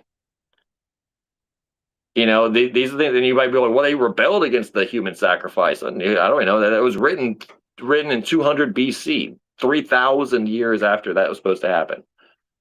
Like, the entire stories of it, they're metaphors, they're symbols, but they're so propagandized into a specific point to recreate Babylon. And that's why we see ourselves in a world that we're in right now. It's Babylon. Noahide laws are Babylonian laws.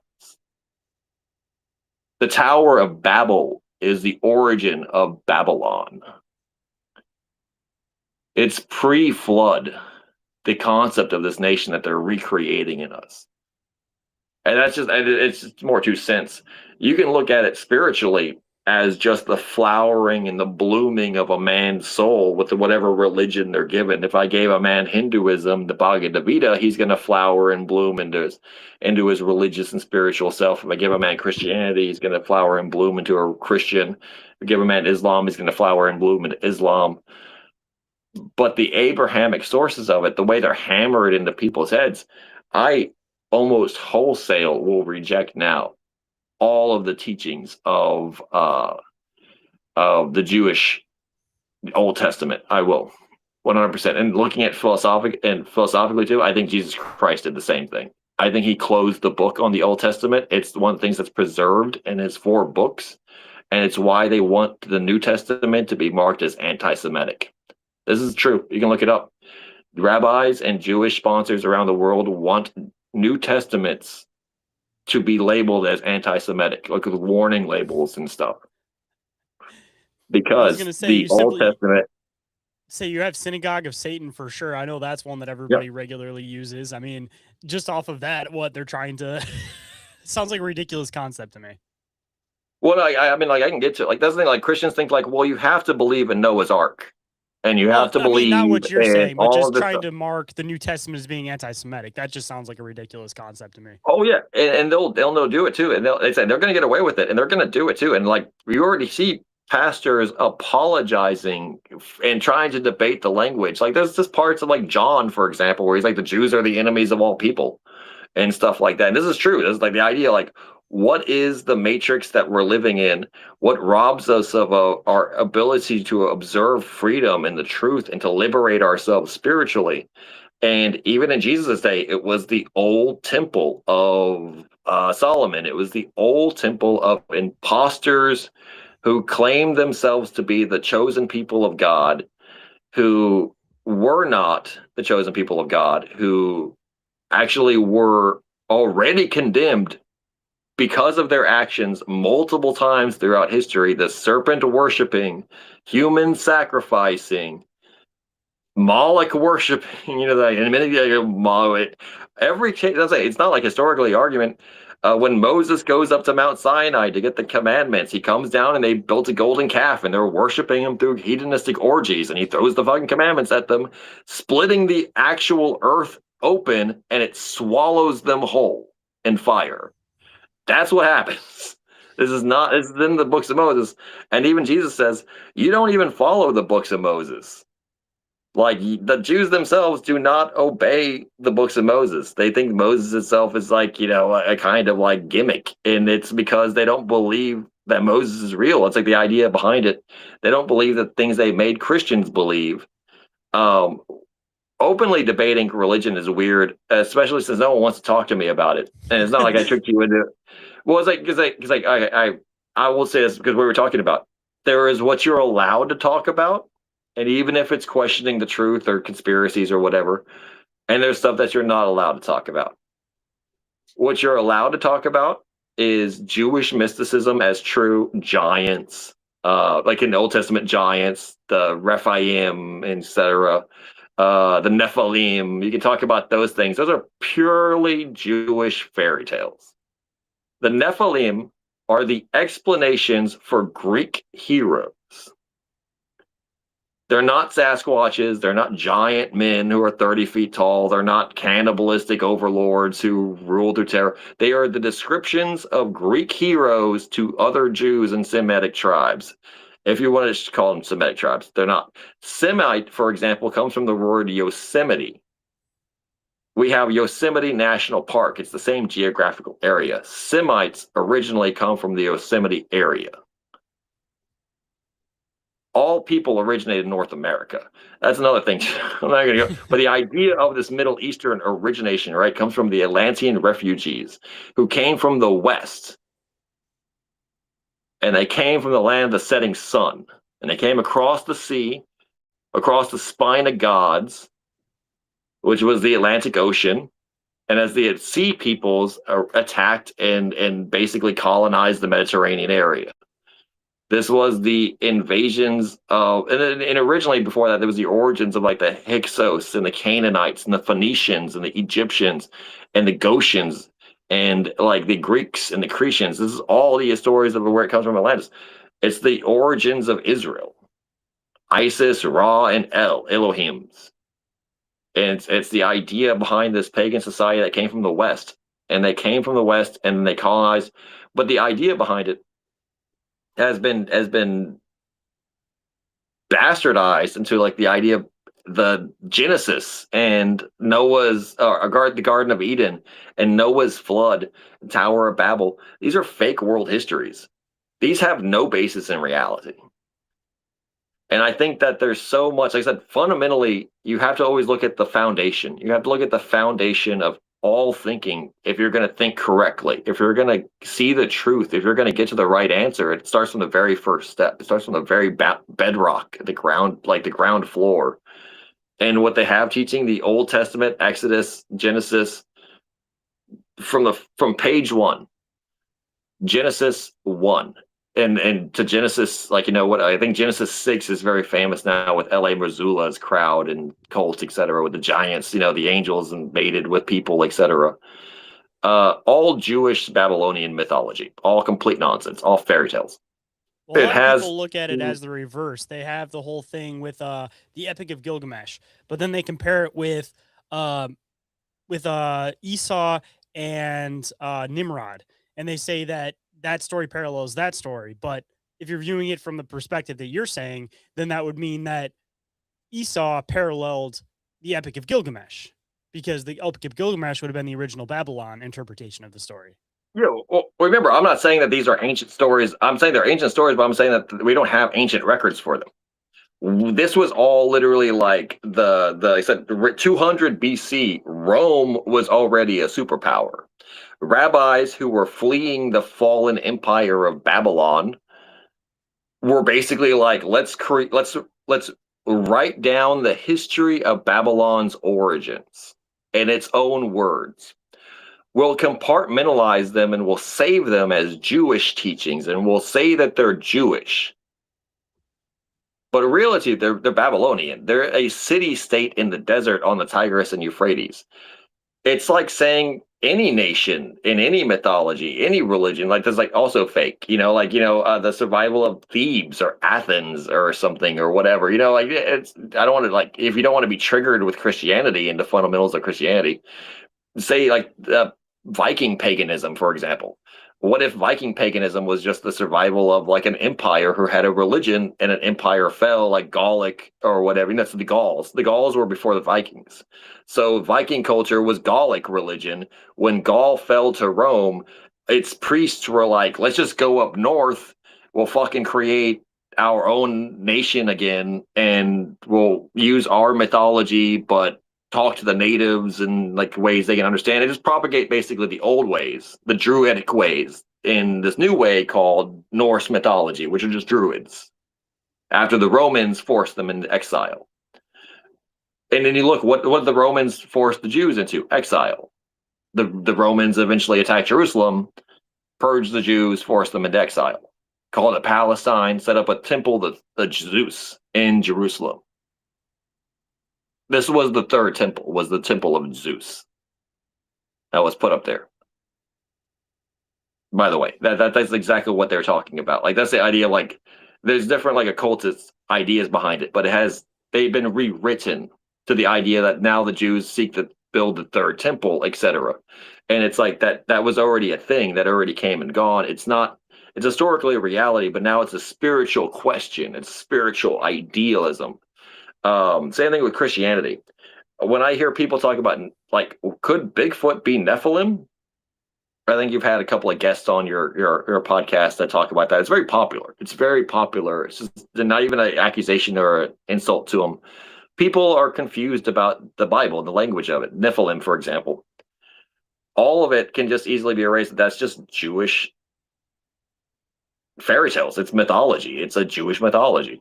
For example, they believe they built the pyramids. They believe they were subjected for 400 years in the land of Goshen. They built the pyramids as a people. That's been proven incorrect. That's not spiritually metaphoric for anything. But when I was talking to Masons about this is a huge spiritual metaphor. Coming up from Egypt, rising from the southern regions of Egypt, like you rise from the southern chakras of your basal root knowledge, your desires, fornication. Like, you raise into the mind chakra, you raise into the heart of Israel, you raise geographically from Egypt to the Exodus to Israel, to Jerusalem, which is the heart, the mind. And then like you think of these things and like the alchemy behind it. But it's not literal. And it's not even intentionally to be literal. It is literally like if a group of people who seek to survive are writing children's stories so that fundamentally they can MK Ultra generations into propagating their views forever, which is what they did. And they started this as early as 2000 BC, but ultimately as late as the 1800s and the 1900s, specifically the early 1900s, like 20th century, but like until like 1920, 1930, 1940. And they only recently got like this much power. Protestants and Christian fundamentalists are very new. they've only started existing since the 1950s. Before that, Christians were like much more mystical, much more like fucking batshit insane, and much more like Mormons. Like Mormons were like a good example of like Christian cultists and stuff like that in the 1800s. They were like, I should have 7 wives because the prophet Ezekiel had 7 wives, or the prophet Isaiah once slept with his sister. Why can't I sleep with my sister? That was true. That's like a pseudo archaeological, like primitive Zionist, Masonic, ancient Egyptian Babylonian cult called Mormonism. And See, it's that's what funny we that get you Utah from. mentioned that because all their symbology goes back to like marks of Yeah, the Solomon stuff. Like it's yeah. I know it's a jagged pill to swallow and stuff, and you're like, that's not true. And you're like, yeah, wait, it is. And you're like, because King Solomon, for example, 100% pagan, 100% just the most bizarre psychedelic story about sorcery and demon fucking possession, and like, no matter where you look from it, it's either like completely apocryphal, like it doesn't even exist really in the Bible, because King Solomon's only really the part of Ecclesiastes, which is basically talking about vanities and the meaninglessness of life and the meaninglessness of pursuit. So the surviving records of King Solomon are his opinions of life are very much like Buddha, where it's like it doesn't matter really who you are or what you do, because in the end we're all equal. It doesn't matter. You're nothing. You're ultimately nothing when you start, and you're ultimately nothing when you end, and it doesn't matter, because it's like this whim of lunacy almost, and it's just suffering, and it's just sadness, and it's death, and it's loss, and it's melancholy. It doesn't matter, because what if you live your best life and accrue a fortune, and then when you die, a fool takes it over and loses it? You have no power at that point. Death is the ultimate like equalizer. Like in Ecclesiastes, sorry, I said that already. Like when it says the breath of a man and the breath of an animal go to the same or destination with their long sleep. With their death, they both die. There is no difference between the breath of a man and the breath of an animal. It's the same air. And that kind of wisdom gets replaced with a man who had 1,500 wives, and he built a temple with fucking 72 demons, and he had a special ring, and he was like, Beelzebub, I control you with my special ring. And Beelzebub was like, of course, you got to have a crazy story to cover up the nihilism.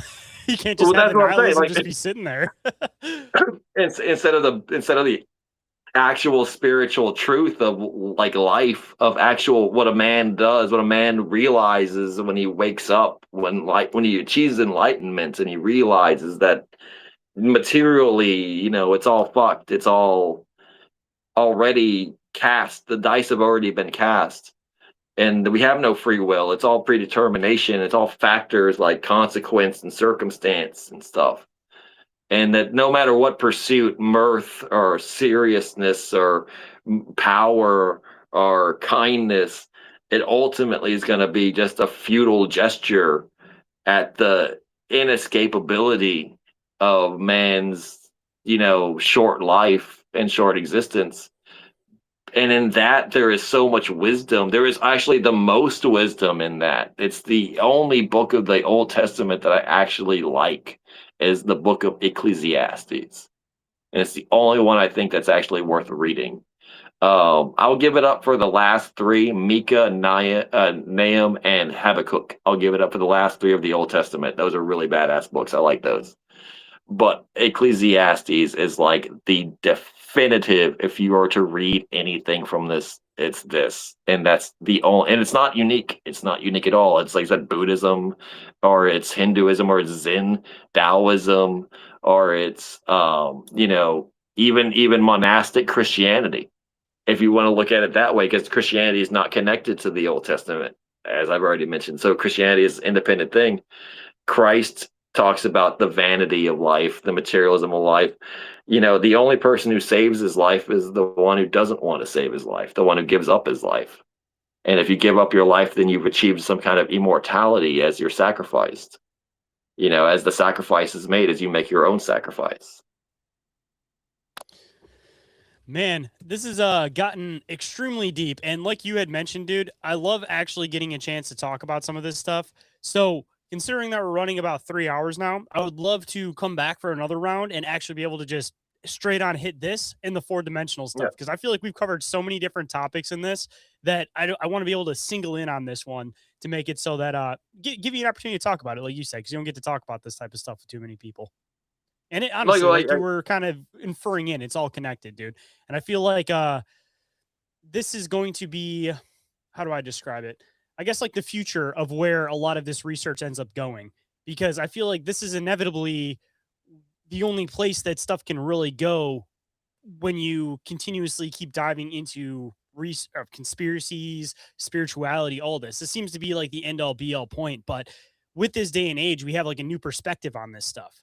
Like rather than looking at it from this old, I don't even want to say a cult, but like more like a mythical perspective. Instead, now we're kind of viewing it in a little bit more of like a grounded reality perspective, that it's almost like something that's achievable to be somewhat understood.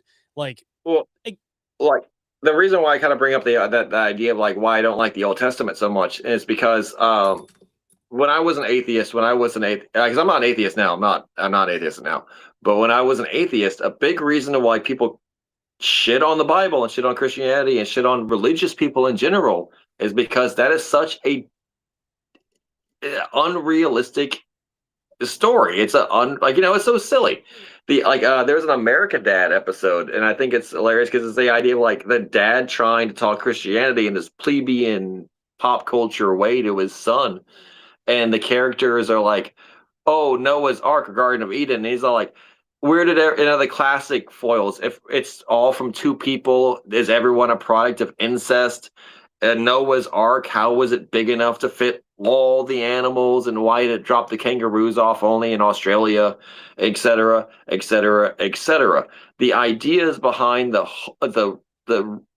absurdities, the silliness of religion is in fundamentally taking these things seriously. And the answer to that is obviously we don't need we don't need all the Old Testament. And in fact, none of it actually matters. It's in fact so obviously non-Christian.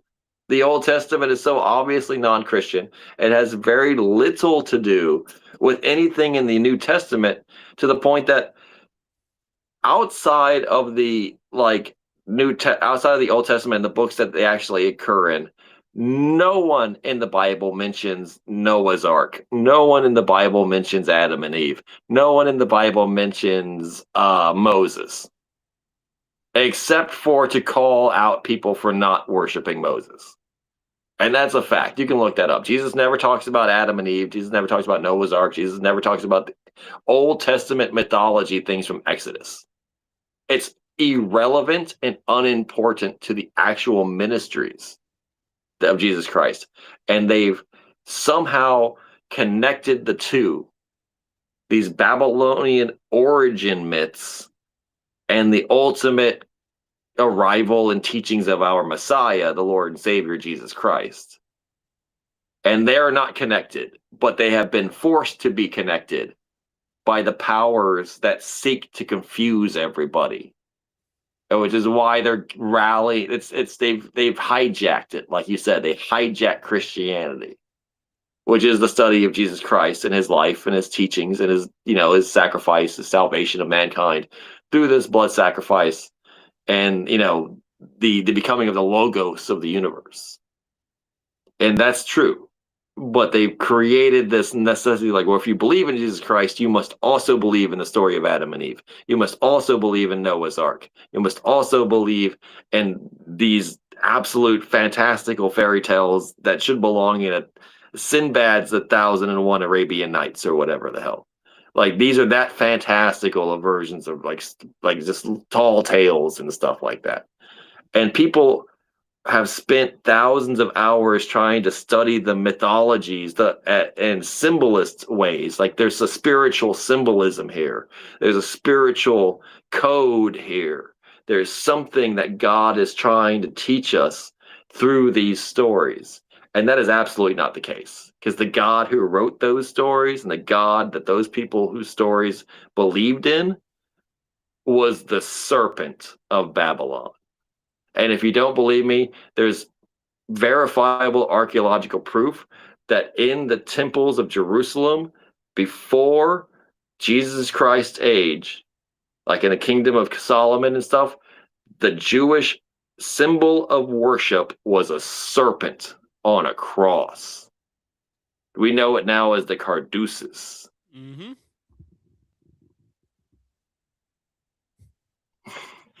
I'm saying, Dude, it's one of those things that once you're aware of it, you can't unsee it. But until you actually see it, people are just going to keep living in these domes of fantasy worlds.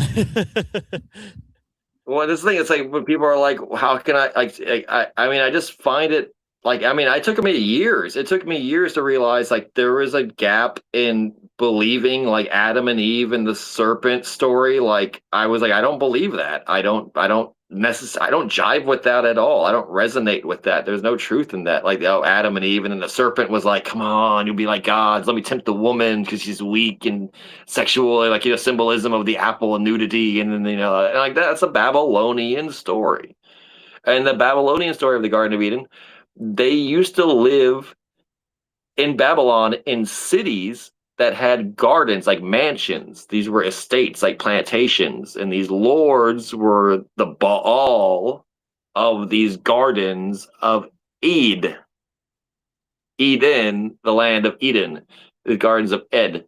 The hanging gardens of Babylon have never been discovered, yet they're considered an existing world, like world wonder, like the pyramids of Egypt or the Great Wall of China. The hanging Babylonian guardians are a modern translation of these gardened cities that were basically like giant mansions that were just like in the middle of the desert. They had all these gardens growing in the middle of them. That is like literally, it's so lost in translation. But when it's like, yeah, that's objective Babylonian truth that they had walled gardens, like homes, like plantation homes, like, you know, mansions that were walled and they had gardens. That's how they like to live. It was desert on the outside, garden on the inside. And then the story of two young lovers who disobey the master of the house because the serpent, the penis, tempts them through sexual congress to be like the master of the house and breed and stuff. And you're like, oh, it fucking makes so much sense. It's just Sumerian Babylonian bullshit. It's people who grew. It's all it is. Sumerian Babylonian bullshit. It's not like relevant to America in 2025. It's not irrelevant to an American who lives in the 21st century. It's not relevant to the modern world. It's not relevant to Christianity. It's not relevant to modern day salvation theory or salvation thinking. It's not relevant because it's not real. It's gone. Whatever was real, it's gone. It's gone forever. Babylon's fallen. Let it fall. Let it sit. Get out of Babylon. Come out of Babylon, guys. There's no need to repeat the fairy tales of the people who enslaved us thousands of years later. They're dead. Nebuchadnezzar's gone. He's not coming back. He's not going to throw us in the fucking oven like with, you know, Shadrach and Amigo, or whatever the hell. Enough for not worshiping the statue. That's the thing. He's not going to throw us in the fucking ovens, guys. It's like, you know, we're fine. Also, that you start seeing the I don't want to make the parallels, but the idea that in the Bible, in the Old Testament, the Jews who don't want to worship the false god are thrown into an oven and aren't burned. But the idea of later of the Holocaust, I mean, it's Sumerian Babylonian bullshit. That's the idea behind it. Like, it's their place. Like, oh, get thrown into ovens. I've never actually caught that before. That is really interesting. I've never thought about it that way. I've never caught that one before. It's all the same. It's like it's the same fucking thing. It's a playbook. It's just a playbook, man. It's 100% it. It's 1,000. It's the story of a hero with 1,000 faces. It's the story of the same year told, 2026 times so far. Welcome to AD 2026 AD. Same story every year. Same story. It's just told over and over and over again. Starts in January, ends in December. 365 days. If you look at every single year, same things happen, and then we are all just programmed to believe it all just goes back in a big cycle. And these are all artificial structures. But we're told Christmas happens on Christmas. We're told New Year's happens on New Year's. We're told our birthdays happen on our birthdays. We're told elections happen on elections days. We're told the religion is Sunday you go to school, you don't go to church on Sunday, etc., etc., etc. And these are all just artificial systems that existed as long back as the ancient slave state of Babylon.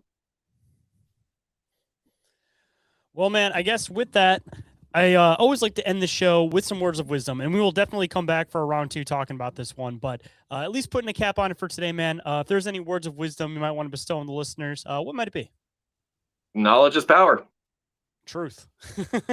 I'll always say that as my final. Yeah, I'll always say as my final sign off on this one is knowledge is power, because there's no truer word spoken. Knowledge is power. Very true. That's kind of I guess the foundation on almost what the show was built on. So I can't deny that, man. And if anybody wanted to come and follow your work, and I know you always have different stuff going on, be it like I was mentioning, every single time you come on the show, stuff changes up a little bit. Where can people come and find you currently on the internet? Well, you can go on podpage.com/fuckfreemasonsnews or Google Fuck Freemasons News, and it should pull up the pod page. That is for my independent journalism and research like this, telling truth to power, exploring radical topics, everything from anti-war, episodes talking about geopolitical issues to like secret societies, the occult, more of like grounded religious debate type of things, exploring religions, talking about sacred texts. This is going to be on the Fuck Freemasons news site. Continuation of the Beyond Top Secret Texan site. You can, for example, read, listen to literally days and days and days of content. I think I have 2 full months worth of episodes on the Fuck Freemasons news thing. And the Beyond Top Secret Texan archives, that's all on Odyssey, the odyssey.com. You can look up that Beyond Top Secret Texan on there. Look for the one that has, 600 plus videos on it. See all the old archive work.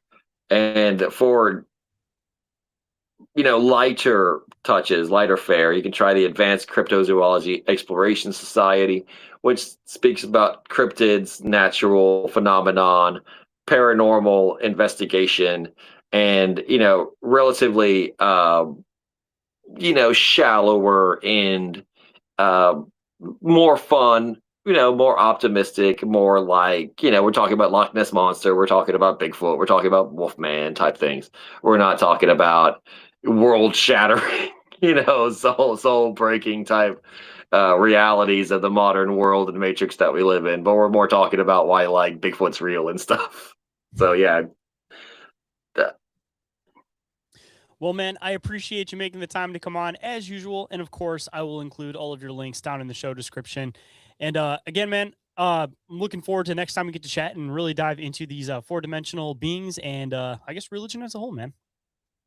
I think, yeah, definitely. Whatever the wind blows us, I guess, wherever we go in conversation, definitely willing to join you again for another episode. Look forward to it. Thank you very much for having me on.